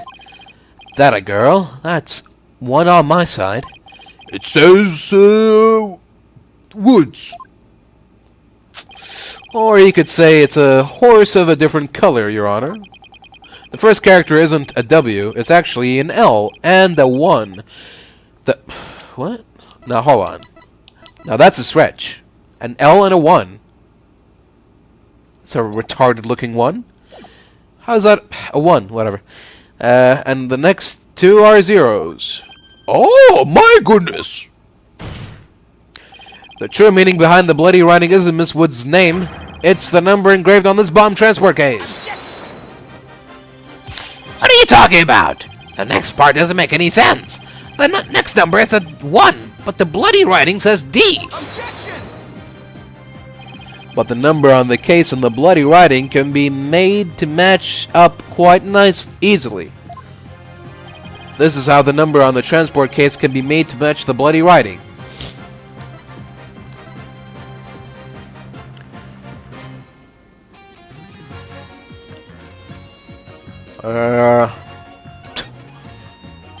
I propose we read it backwards. Let's see. Reading it from the back end, we get...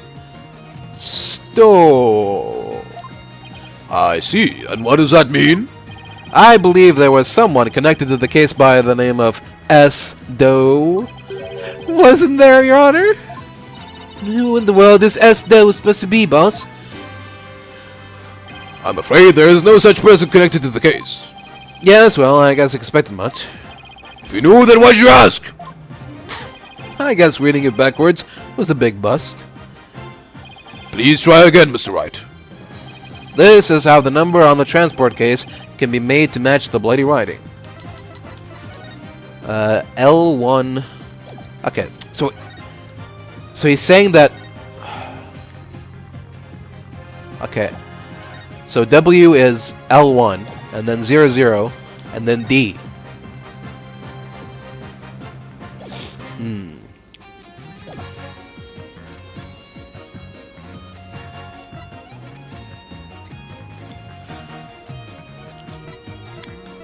Yeah, I don't know what these options mean.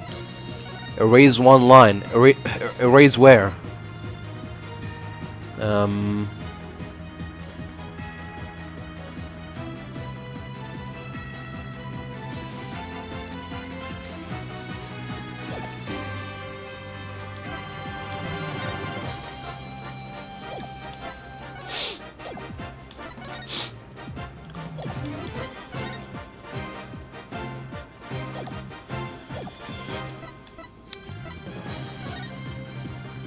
All you have to do is erase one line from the writing.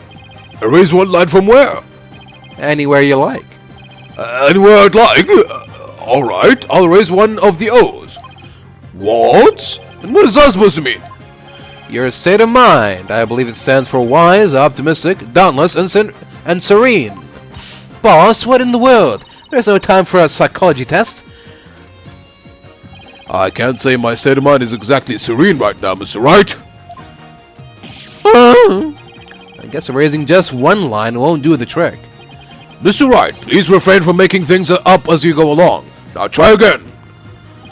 This is how the number on the transport case can be made to match the bloody writing.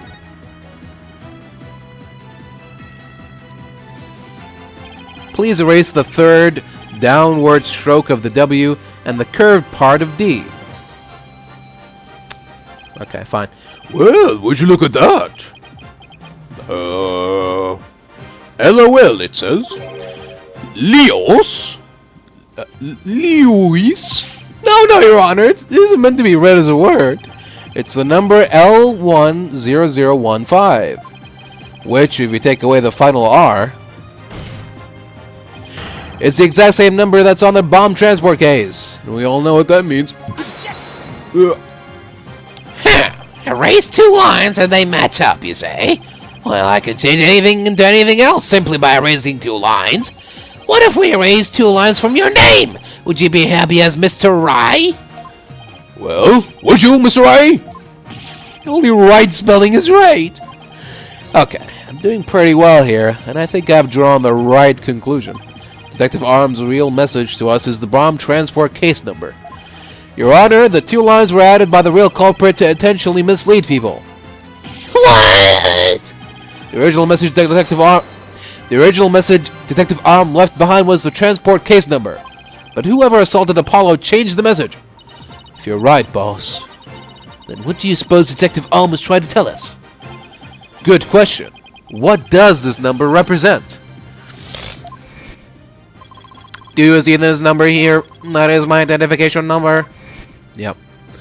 Candace Arm lost her life in the courtroom bombing. Her dying message could only have had one purpose. No! To tell us the name of the one responsible for the bombing. Well, don't keep us in suspense, Mr. Wright. Tell us who she was trying to name. The culprit that the victim was trying to identify is none other than... Take that! The defense wishes to indict Mr. Ted Turnabout on the charge of the courtroom bombing. And the assault. Ted Turnabout? Apparently, disabling bombs isn't Mr. Turnabout's only specialty. Somehow, the victim must have realized that he was the bomber. So when she was caught in the blast, she left his bomb transport case number as her dying message. She used Mr. Turnabout's own ID number to finger him for the crime. Why would anyone go out of their way to write an ID number? Wouldn't they simply write the person's name?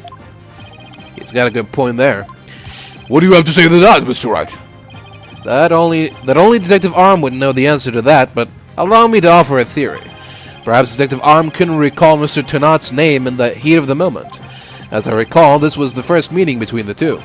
It's entirely possible they wouldn't have been familiar with each other.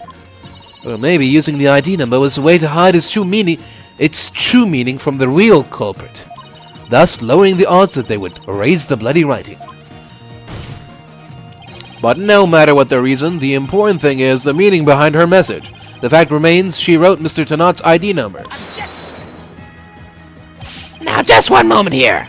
There hasn't been any proof yet that it was indeed Detective Arm who wrote it. The bloody writing wasn't found during the investigation after the blast. If Detective Arm had left a message, it should have been found at that time. Objection!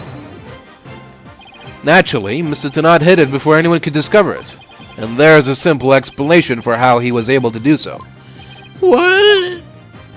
Mr. Turnabout was able to cover the message up because he's... blind. Oh.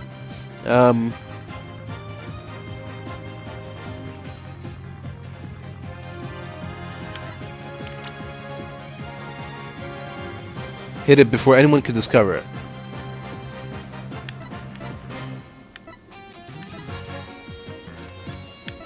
I don't know, I mean, it could be any... well... It's probably the second one. The first person to discover the bloody writing was Mr. Turnabout himself. I was the first person on the scene after the explosion. Oh. I was there. I went there to ensure safety, but I ended up discovering a dead body. When Mr. Tanat saw that the victim had written his ID number, he used the bomb transport case to cover up the bloody writing as a stopgap measure. Oh, so that's why the message in blood was under the transport case. He didn't have enough time to try and scrub away the writing. If he didn't report the body right away, he would look suspicious. So those letters lived on to serve another function, when Mr. Tanat used them in another incident. Oh, the assault on Mr. Justice! Exactly. Mr. Tanat hit upon a plan to use the bloody writing for his own purposes, so he didn't clean it away. Instead, he made it look like Mr. Justice wrote it, by adding 2 lines to the writing that Detective Arm left behind. He changed the meaning of the message. He made it look like Mr. Justice was accusing Mr. Woods of the crime, the attack. So that means the only person who could have altered the bloody writing was the courtroom bomber, who was the same person that assaulted Mr. Justice. And that person is Ted Tanat. Why are you... Why are you being shocked? Order in the court! Order, I say! Looks like we will have to hear from the bomb specialist himself. Mr. Payne, please have Mr. Tanat take the witness stand. Yes, Your Honor. That was great, Mr. Wright. Just doing what I do best. Just flying by the seat of my pants. Dismantling the case is yours. Do you think you could handle it? I look forward to seeing you try. I've finally drawn Mr. Tanat back onto the witness stand. Looks like you'll get your wish, Goggle Man. Now watch me take your lies apart.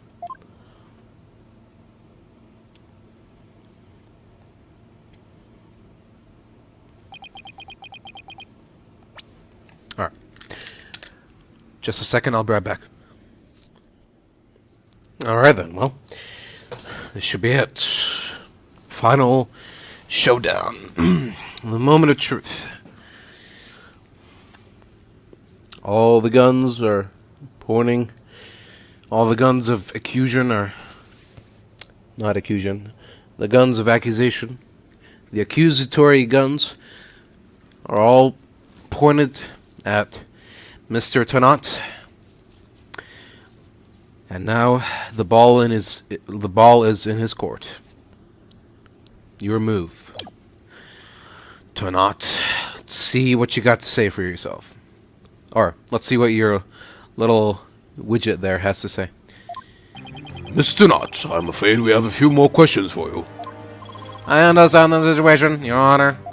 I was keeping a close eye on the proceedings from the gallery. The allegations are laughable. Or all laughable. Objection! I wouldn't be laughing if I were you, Mr. Tanat. The message in blood matches your ID number. The same ID number that is there on that bomb transport case.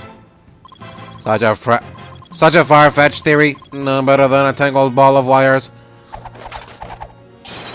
I'll have them untangled for you in no time at all. You were the first person on the scene after Detective Arm left her message in blood. You were the only one who could have hidden the writing and then used it again later. I see. But then, let me ask you, do you have any proof that Detective Arm wrote that message? That's a very good question. Well, do you, Mr. Wright? Best way to prove that Detective Arm wrote that message is to...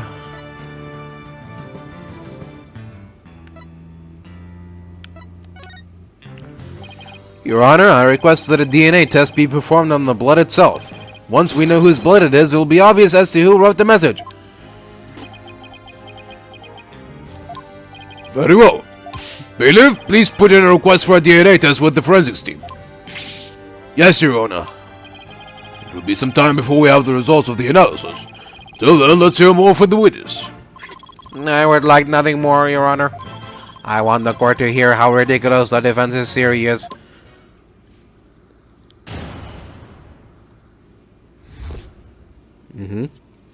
Go ahead, tell me how ridiculous I am.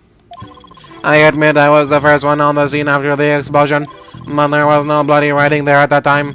Anyway, there is no way Detective Arm could have written it. She struck her head on rubble and died near the courtroom entrance. She was too far away from where the bloody message was found. Could have been dragged there. So, you're saying that the victim's body was nowhere near where the writing was? Precisely. It is as plain as day that she could not have written it. It's sure that the body was discovered near the entrance of the courtroom. Please have a look at this crime scene photo. As you can see, there is blood on the rubble near the victim's body. She must have died after hitting her head there. A likely theory. I see. Alright then, Mr. Wright. You may cross-examine the witness. Do you have what it takes to take my infallible testimony apart?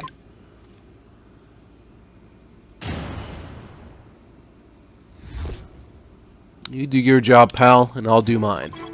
I admit I was there the first... I admit I was the first one on the scene after the explosion. Why were you the first person on the scene? To secure the area, it is regulation for a bomb disposal specialist to enter first. In other words, you had the opportunity to alter the bloody writing then, didn't you? Well, ... Mr. Wright, please don't interrupt. Mr. Turnabout is about to give testimony that will show just how wrong your reasoning is. Darn, I think he was just about to say something interesting, too. When I went in and saw the aftermath, ... well, it was quite a disaster, ... But there was no bloody writing there at the time. You were able to tell this even with those goggles on? With these goggles, there is no way I could have missed something like that. I can see quite well with them. In fact, I can see every hair on your spiky head. Oh, you have a few grays, Mr. Wright. What? Poor Mr. Wright. You're always working so hard, keeping our office together. Wait a minute, I don't have any gray hairs. Just kidding. Objection! I object to the witness's attempt to prematurely give me gray hair. Mr. Turnabout, this court frowns upon untoward comments on a person's hair, or lack thereof. I'm sensing a great wave of sorrow coming from the judge. My apologies, Your Honor. May I please continue my testimony? Anyway, there is no way Detective Arm could have written it. If she didn't write it, then who do you propose did? Mr. Justice, of course. Just before dying, he wrote the name of his attacker, Juniper Woods. A final message from your poor subordinate. Poor Mr. Justice. I'm starting to get all misty-eyed. Paul is not dead, folks. So how can he be so sure it wasn't Detective... Fucking hell. So how can you be so sure it wasn't Detective Arm who wrote the message? It is very simple. She had struck her head on rubble and died near the courtroom entrance. You imagine she was thrown back by the force of the blast? A bomb can inflict damage, but a bomb can inflict damage not only from the explosion itself, but also substantial secondary damage from the blast wind. Detective Arm unfortunately hit her head on some rubble. It's stated in her autopsy report as well. Cause of death, trauma to back of head. Ah, the autopsy report. I'd better take another look at that. What? Impact with a flat object. Oh. Is that considered flat? I'd consider it sharp. Now, do you see? Detective Arm could not have written that message. The reason for that being... she was too far away from where the bloody message was found. Isn't it possible she could have crawled to the area of the bloody message? If that were true, then how did she return to the spot near the entrance? Maybe she crawled back after writing it. Humph! Hey, did this guy just humph me? Would you like to get down on the floor and give us a demonstration of your theory? No thank you. The victim's body and the writing are several yards away from each other. There's no way she could reach. Quite the conundrum. Quite the conundrum. Maybe I should give it a British accent. Quite the conundrum. So that means something is off somewhere.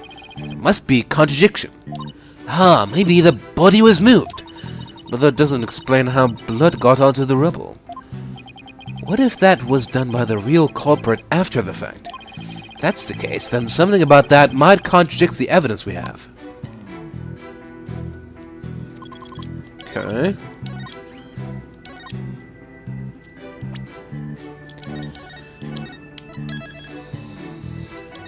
Just gonna save just in case. Objection! You are a Fuck me. You are a tellable liar, Mr. Turnabout.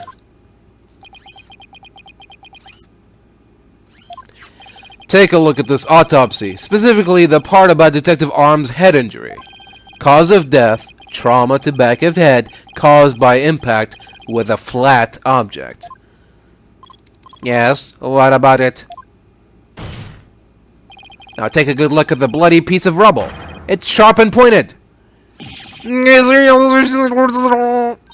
Hey, you're right, boss. It is pointy, just like your hair. That is odd, isn't it? What could be the meaning of this contradiction?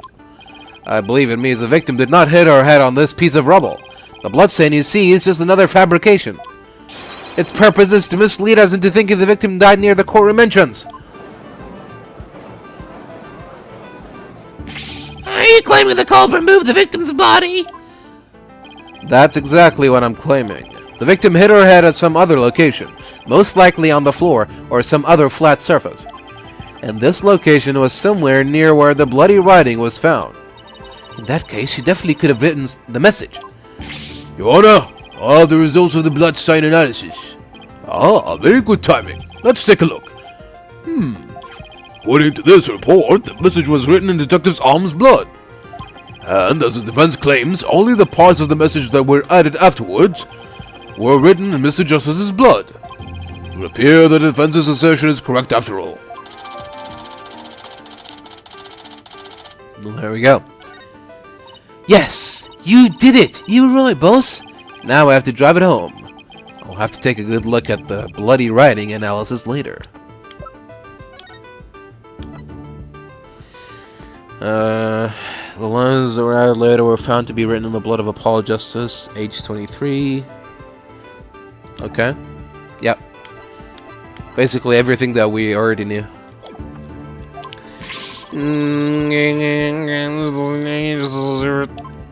Mr. Turnabout, it is now apparent that you have told several lies to this court. I hope you have some sort of explanation for yourself. Fine, I will confess. You will? But then, why are you so calm? This time I will tell the truth.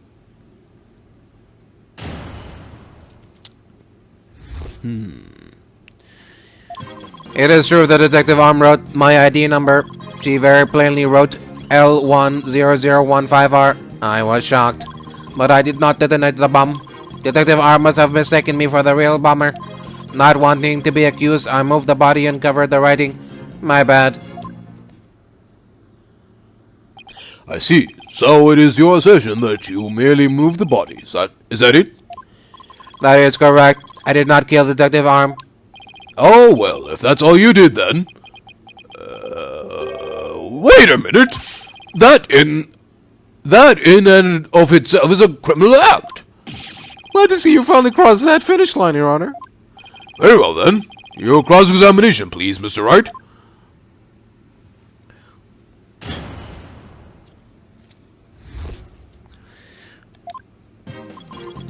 It is true that Detective Arm wrote my ID number. Hold it! So you admit that you actually did see the bloody writing that Detective Arm left? My bad. I should have said so from the outset. And you are sure it was your ID number? I am sure it was definitely my ID number. That number was assigned exclusively to me by the police department. The number is assigned to my goggles as well. So those funky things were provided by the police department. Although these are special goggles customized by me personally. Speaking of personalized, These sunglasses of mine were custom made as well. They were especially created to be particularly dark and shiny. Speaking of special, my gavel is made of mahogany and was custom made as well. It was specially created to make a particularly loud and resounding sound. Wish I had something to brag about. Be all of that as it may, I just want to reconfirm you saw the bloody writing clearly. And that it was your ID number? That is correct. My ID number was written in blood on the floor. She very plainly wrote L10015R. I was shocked. L10015R. And it was written after the bomb went off in the courtroom. Correct. I did not know why she would write it, so that set me into a panic. Sounds like you were in quite a tizzy. If I were in his shoes, I guess it would have psyched me out too. Can't imagine coming across the message Cykes written in blood. If I saw gasp in pain written in blood, it'd certainly make me gasp. Rest assured, Mr. Tanat, I understand how you must have felt. So you discovered your ID number written in blood at the scene, and... That is right. I saw it with my own eyes. It very clearly said L10015R. But I did not detonate the bomb. Didn't you? The victim may have had special knowledge of who the bomber was. I have no idea what thoughts Detective Arm may have had inside her head. It's not like I ever dismantled her mind to check. So right, if you have suspicions about the witness, let's see your proof. Evidence is everything in a court of law. Even school children know that. How many years have you been a defense attorney now? Cut me some slack, will you? Don't feel bad, boss. You just got your attorney's badge back, after all. In that sense, you're still more of a beginner than I am. I suppose I should be thankful you're not a licensed psychologist. Mr. Tanat, please continue with your testimony. With pleasure. My ID number was left at the scene, but Detective R must have mistaken me for the real bomber. By mistaken, do you mean you had nothing to do with the explosion? That is correct. That is why I was so shocked when I saw my ID number. The victim suspected Mr. Tanat for no reason other than the fact that, as the bomb specialist, he was in charge of the bomb. In other words, a false accusation. It's vocational discrimination, I say. I do not support discrimination of any kind. Well spoken, Your Honor. If the victim had been found to be killed with a gavel, Mr. Bluesuit over there probably would have pinned the crime on you. He would? Well, that just wouldn't do. Mr. Wright, if you dare try to pin anything on me, I will find you in contempt of court. I've never even tried to harm a hair on a strand off your beard, Your Honor. Well said, Mr. Payne, because I am so closely associated with bombs. I was afraid I would be prosecuted if anyone saw the bloody writing. Not wanting to be accused, I moved the body and covered the writing. My bad. You didn't think to clean away the bloody writing? I didn't have time. By the time I found the message, the blood was already dry. The police were waiting just outside for me to secure the room, and I still had to move the body. I was in a panic. With no time to spare, I temporarily covered the writing with my case. Didn't you think the police would find it during their investigation? Regulation stipulates only specialists may touch transport cases because of the danger, you see. I thought I would clean up the writing once they were finished. My bad. My bad? Does he really think that will just magically smooth everything over? This guy is something else. And I don't believe Detective Arm's dying message was just some mistake. He won't wiggle out of that. He won't wiggle out of this that easily. Fuck, that's a weird sentence. What did Mr. Tanat see when he first discovered the bloody writing? There has to be a contradiction hidden in his testimony somewhere. Yeah, I think we already found it. Yeah. the R was blown up by the bomb.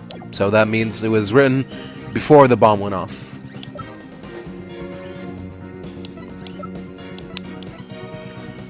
Do we show the assault photo, or do we show the handwriting analysis, or...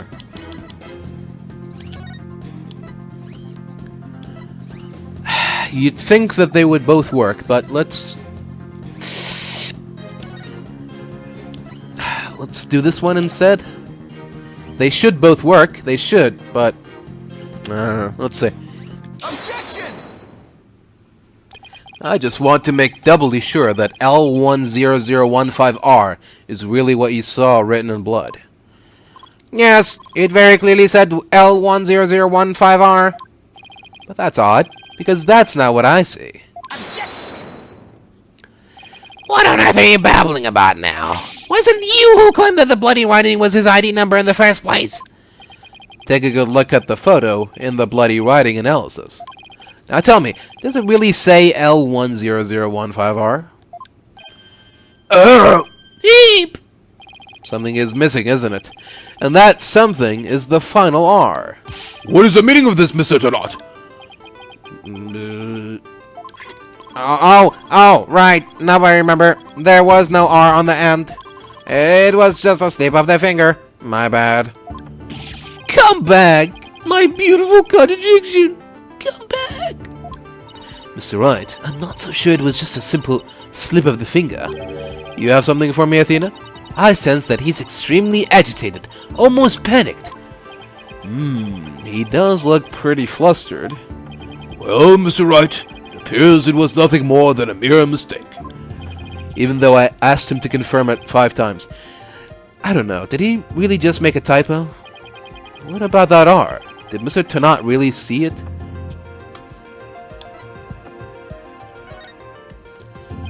Maybe Mr. Turnabout really did see the R.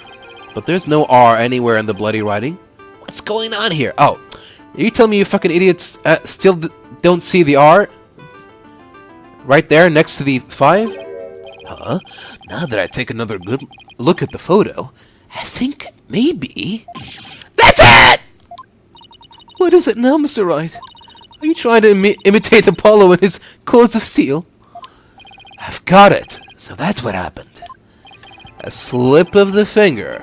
Is that really all it was? Because I don't think so. I propose that Mr. Turnabout really did see the letter R. But the photo clearly shows that there is no R. No, Your Honor. Actually, just the opposite is true. The photo shows that Mr. Turnabout actually could have seen the R. If you're going to make that claim, then you better be able to point out what you mean. What part of the photo shows that Mr. Turnabout could have seen the R? Okay. Right here. Take that! Please look here to the right of the 5. Do you see a little bit of red? Oh, I see it! Just on the edge of where the floor is broken up. That's the R that Mr. Turnabout saw. It's true that the witness wears some very, very odd goggles, but that doesn't mean his eyesight is bad.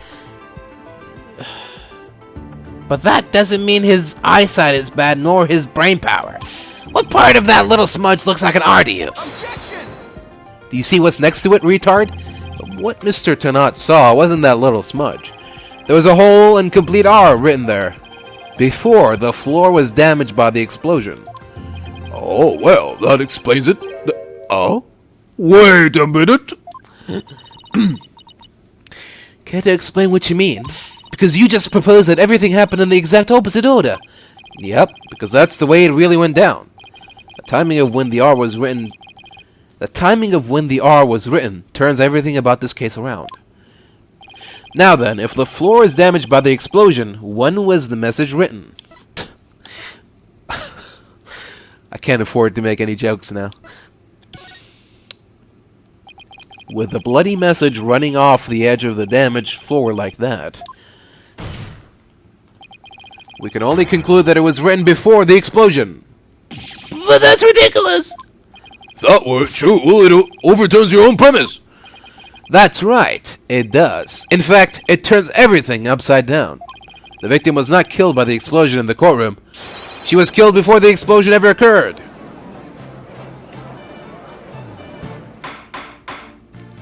Order! Order in the court! What kind of preposterous claim is that? Have you forgotten that the victim's body was found at the scene of the explosion? Objection! True, but consider the scenario. She was hit on the head and killed before the explosion, or even before the trial began. Her body was subsequently placed in the courtroom ruins after the bombing occurred. That way, it could be made to look like she was a victim of the blast. What? Sounds like we had better look into what the victim was doing before the trial. Mr. Payne, did anyone see Detective Arm before the trial? Let's see. According to the police report... here it is. One person saw the victim before the trial. And that person was... Tanat. Wait, what? No one besides Mr. Tanat saw the victim. That appears to be the case, Your Honor. I would now ask the court to recall something. Specifically, Mr. Tanat's words from yesterday. It was when Detective Arm and I were transporting the bomb. Oh my! Mr. Tanat, just before the trial, you were with the victim. The two of you were together at the scene of the crime. Courtroom number 4.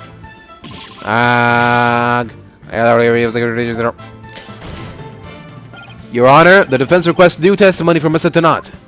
We wish to hear what he has to say about his whereabouts just before the trial. Mr. Tanat, your testimony, please. My testimony, there is no need for...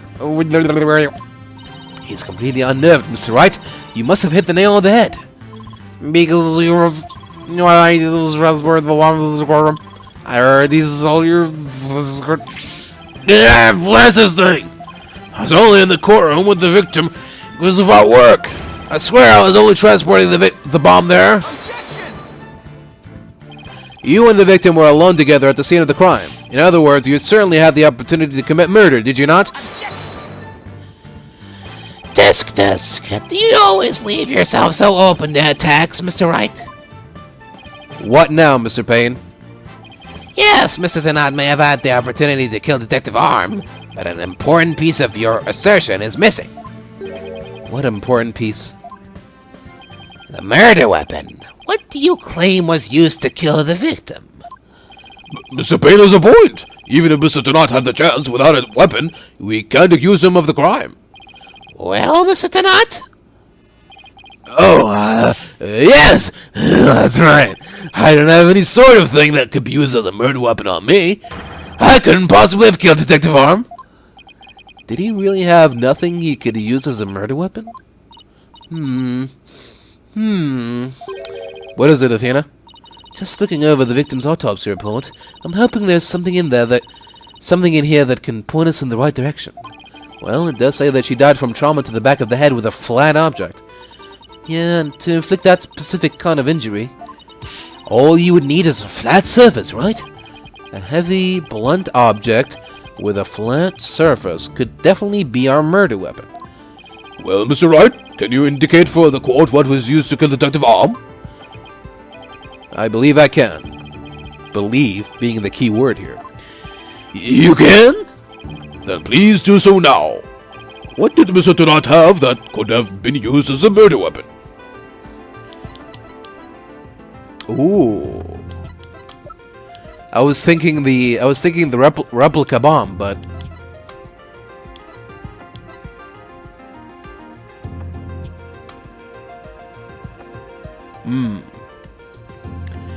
I was thinking either the replica bomb or the remote switch.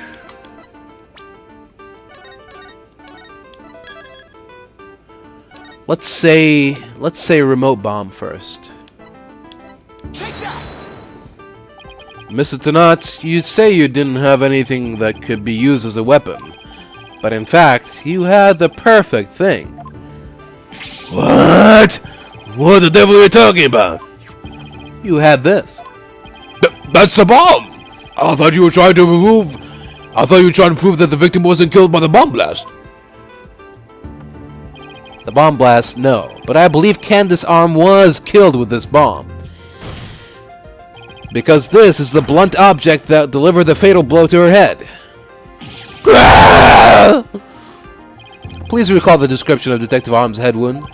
Trauma to back of head caused by impact with a flat object. We assume this injury was sustained when her head hit the floor. But a blow from any flat side of this bomb would produce the exact same wound pattern.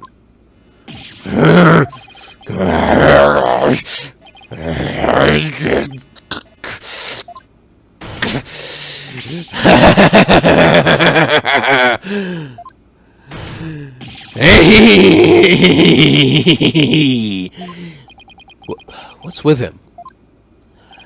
Show me some proof. Where's the evidence that I hit the victim with a bomb? Heck, he's right. I don't have anything decisive. Did you find any of the victim's blood on the bomb? That would be decisive proof. But too bad. The bomb is blown to bits. It's long gone. Boom! Game over. Yeah. Mr. Wright, is there really nothing on the bomb in the photo? Alright, I don't see any blood or anything. Wait, the timer display is a little broken here. Maybe it broke when it made contact with Detective Arm's head. That's definitely a distinct possibility. But unless we find a fragment with the victim's blood on it, it's not gonna count. I guess you're right. By setting off the bomb, Tonate managed to obliterate all traces of the murder weapon. What in the world do I do now? At times like this, I've got to change gears and look at things in a different way. Instead of looking for the things he wasn't able to hide, I should be looking for a way to expose the things he did hide. Ted Tennant murdered Detective Arm before the trial started.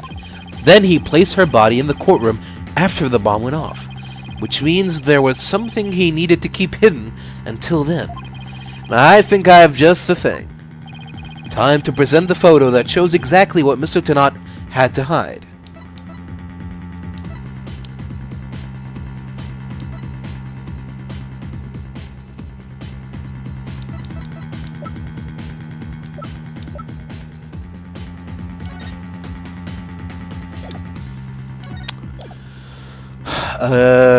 What? The remote? The remote? Take that! Your Honor, please take a look at this. The fact that Mr. Tennant had this makes it decisive evidence for my case. I'm not sure I really understand what you mean by that, Mr. Wright. I'm not sure either, Your Honor. Me either.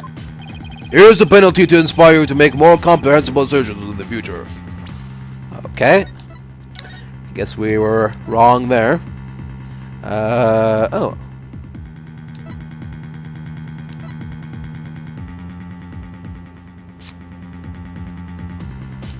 Okay. 627? Sure. Really? There was no autosave after that? That's a bit far back, isn't it? Take that! Wow, that's like a fucking... It's like 30 minutes back. Oh, God.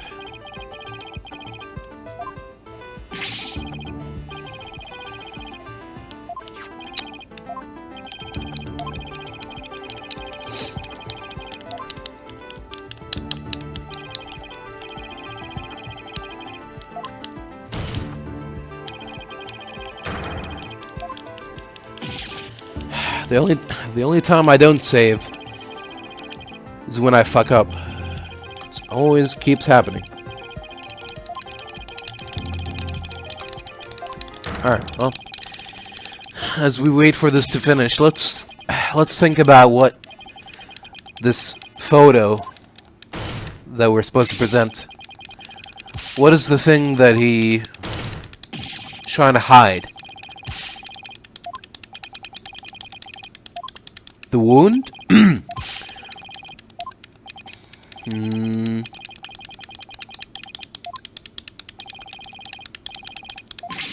Define the victim's blood on the bomb. The bomb is long gone.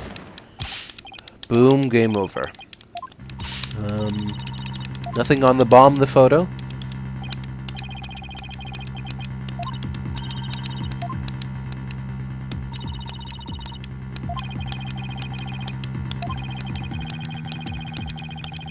The time in the photo? The time is 8:56 a.m.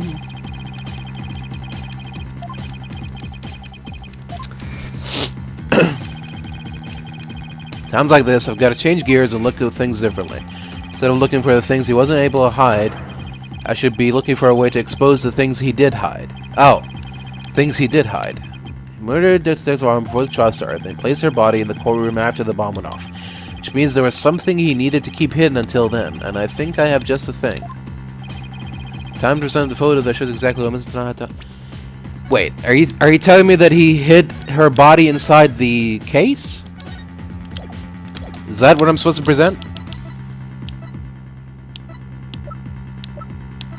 Take that! Your Honor, please take a look at this. The fact that Mr. Tanaka hid this makes it decisive... Okay. Well, it's wrong. Good thing we saved. It's weird how there was no autosave there. What did he... What did he have to hide? The bomb? Take that! Again? Your Honor, please take a look at this. Yeah, okay, no. Can't be the bomb again. So what did he hide? What did he... Not the things... he had to hide. Our body? The remote? We already tried the remote, right? The remote didn't work.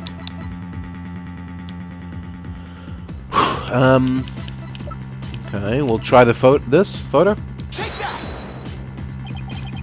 Your Honor, there is something we've all been overlooking. If the murder took place before the trial, then Mr. Tanaka would have had to hide the body somewhere during the trial. Hey, you're right. If you can figure out where that hiding place was, exactly, we might be able to find some evidence we can pin him down with. So where could Mr. Tanaka have hidden the body during the trial? Oh, now I get to present the case? Whatever. Take that!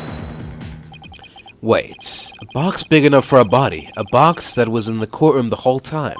A box nobody would touch if they thought there was a bomb in it. Mr. Tanaka? What is it? Do you finally have some decisive evidence to show me? No, you're the one who's gonna show it to me. Come again. You heard me. Now show me what's inside your box. What? What? Why? No. There's no need. I've got him now. Just before the trial, you killed the victim with a blunt object, and then you place her body in the ruins of the courtroom after the bomb went off. Clearly, you were trying to make it look like she died in the explosion. But where was the body hidden during the trial? Oh, I hadn't thought of that. The answer is right here. Inside a box made of thick alloy plating that can withstand any impact. No, that's completely false. If it's false, you should have no objections to showing us your transport case. So, let's open it up and take a look inside, shall we?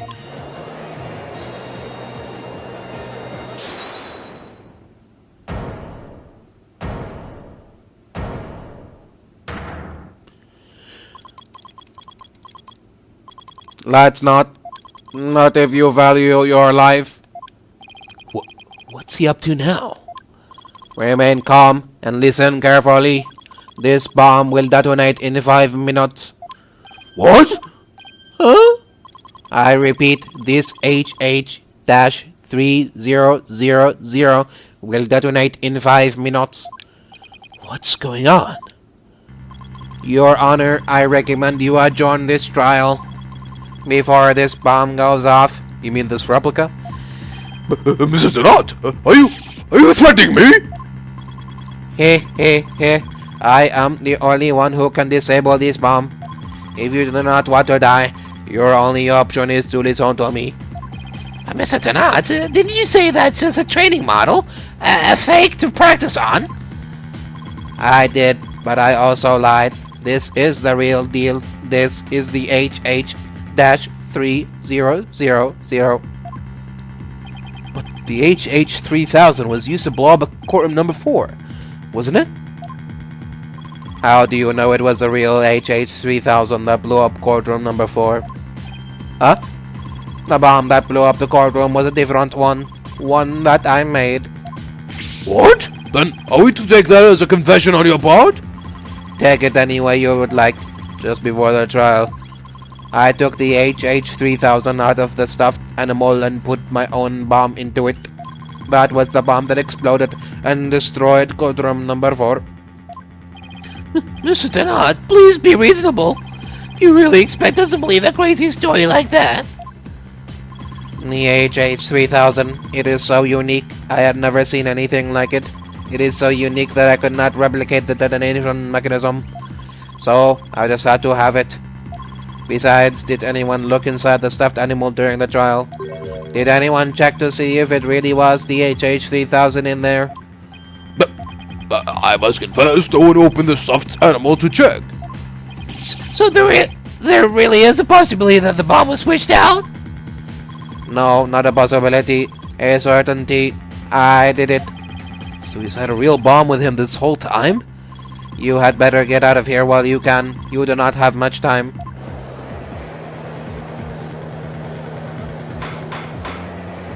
Order! Order in the court! No one leaves! I'm out of here! It's gonna blow! Run!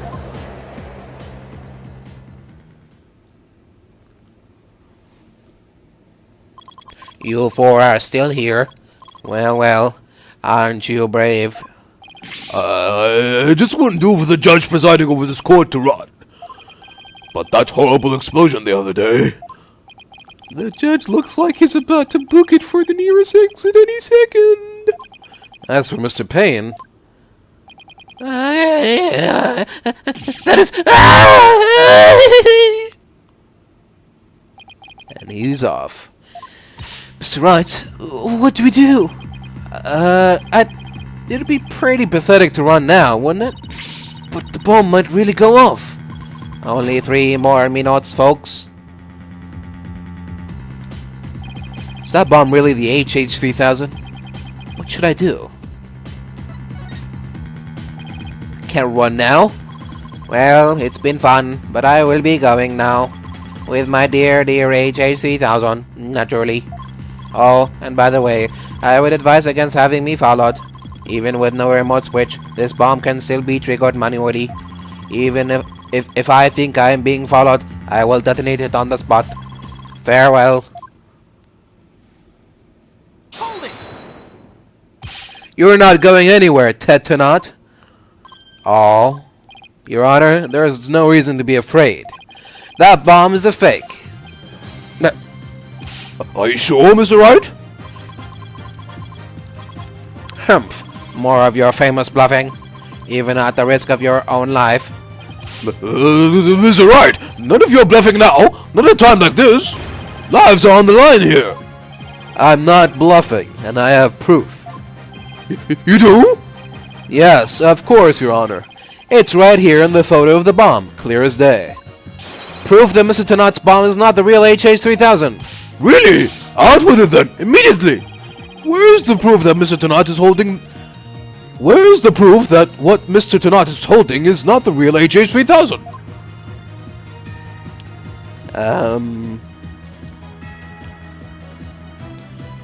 This bit here?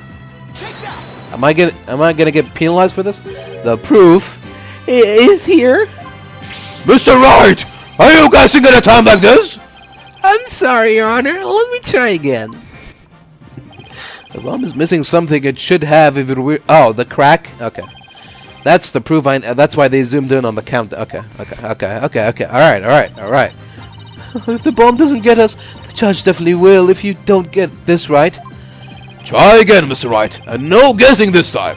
Where's the proof that what Mr. Tenot is holding is not the real HH-3000? Okay, fine. Sorry. Should do it. The display for the timer on the bomb in the photo is broken. Most likely it broke when Mr. Tenot used the bomb to attack Detective Arm. But the display on the bomb in front of us is not broken. Oh, you're right. Therefore, this is not the real HH-3000. Mr. Tenot was clearly lying when he said he switched out the bomb on the stuffed animal. The real HH-3000 blew up in courtroom number 4. This bomb is nothing more than a fake, a model used for training purposes. Fear not, Your Honor. I will examine the inside of the bomb transport case myself. Yes, please do that, Mr. Wright. No! Stop!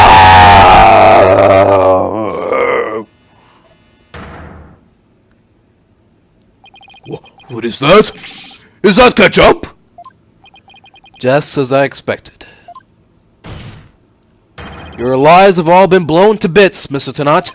I'm confident DNA analysis on this blood stain will confirm that it's Detective Arm's blood, and that those results will conclusively prove that you murdered Detective Arm.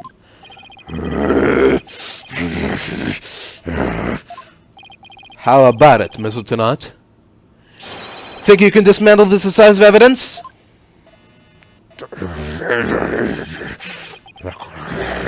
Dismantle it?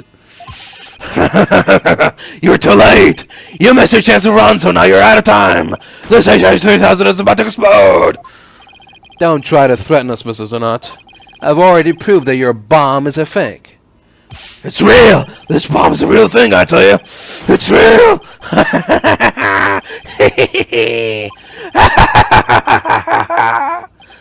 Mad Bomber, party of one. There's no time left! It's gonna blow! I have to disarm it! I have to take it apart! I can dismantle anything! I can take apart evidence! I can take apart bombs! I can dismantle it all!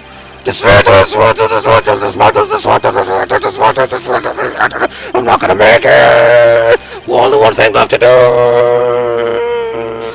Stop!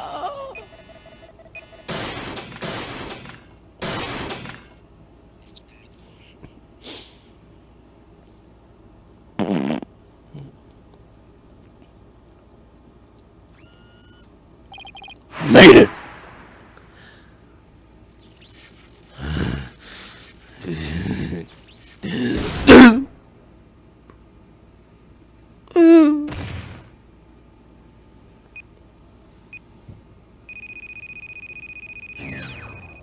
Game over. Dismantle attempt failed.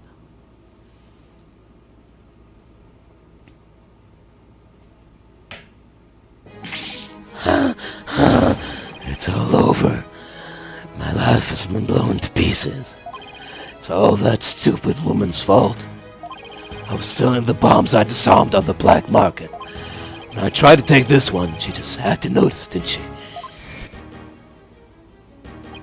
She confronted me in courtroom number 4 that day. That's why I had no choice. Before I knew what I was doing, I hit her. It's all her fault. While I was looking for a place to hide her body, she left a message in her own blood. The trial was about to start, so I didn't have time to clean it up. And now all this. I thought for sure I could disguise her death with an explosion. But that stupid defense attorney started sticking his nose into my business. After my testimony yesterday, I went to courtroom number 4 and I found that kid all up in my bomb transport case. That's when I snuck up behind him and BAM! And when the idiot police arrested that little girl, I thought for sure I could pin it all on her. Why? Oh, why?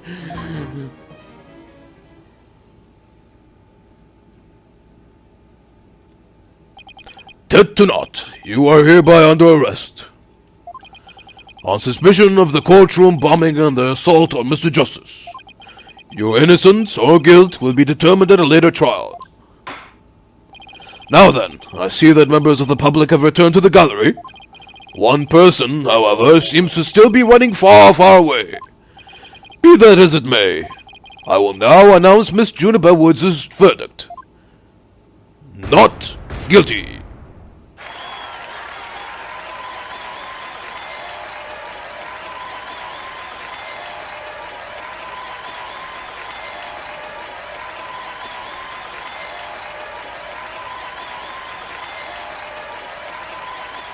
Court is adjourned.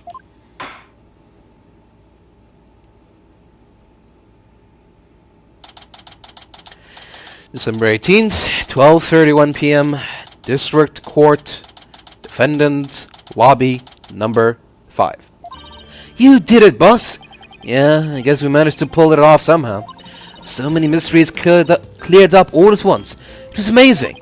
Just sort of worked out that way, didn't it? That's not the kind of thing that usually just works out. You made it happen. And the way that mean old prosecutor hightailed it out of here, that was great!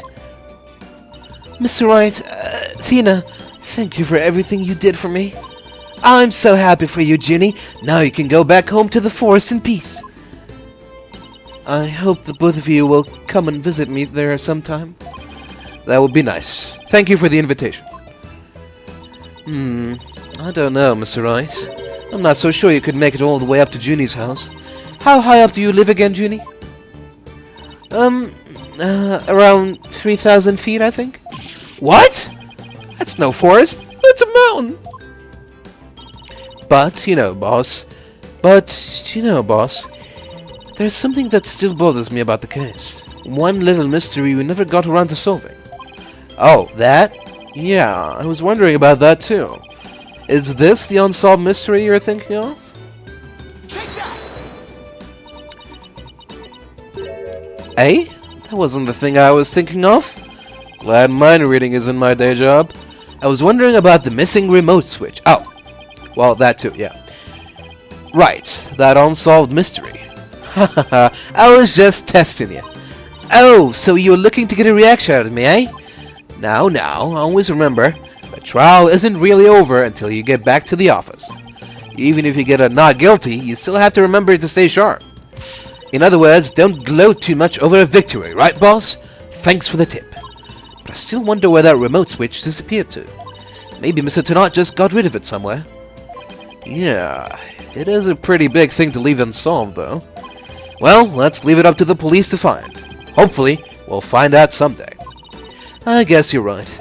Hey, I know. Junie, shall we go report the good news? You know, to that certain someone. Okay. Her grandmother? No, silly, to Apollo. Oh, right. Well, why don't we all go to the hospital together to see him? Great idea. I bet he's bored out of his mind. Okay. And so, the courtroom bombing case came to a close. But the next trial was just over the horizon.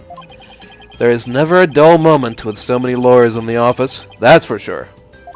Apollo Justice, Athena Cykes, and me, Phoenix Wright.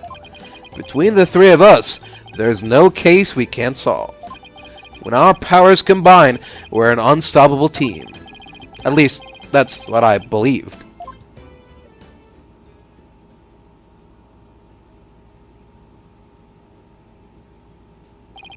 But all of that changed with what Apollo said to us that day. It was something that would put my faith in us. It was something that would put my faith in us to the ultimate test. Date unknown. Time unknown. Write anything agency.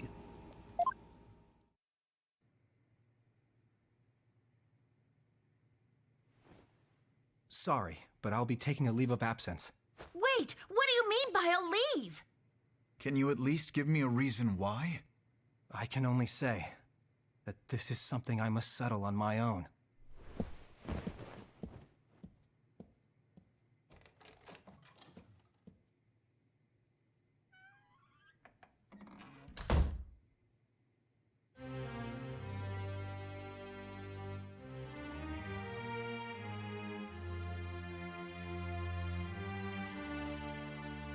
Oh, why, Apollo? Why are you shutting us out?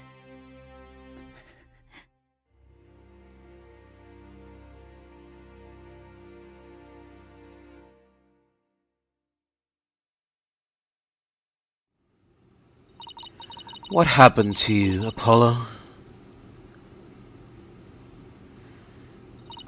Ever since you put that jacket on, you've changed.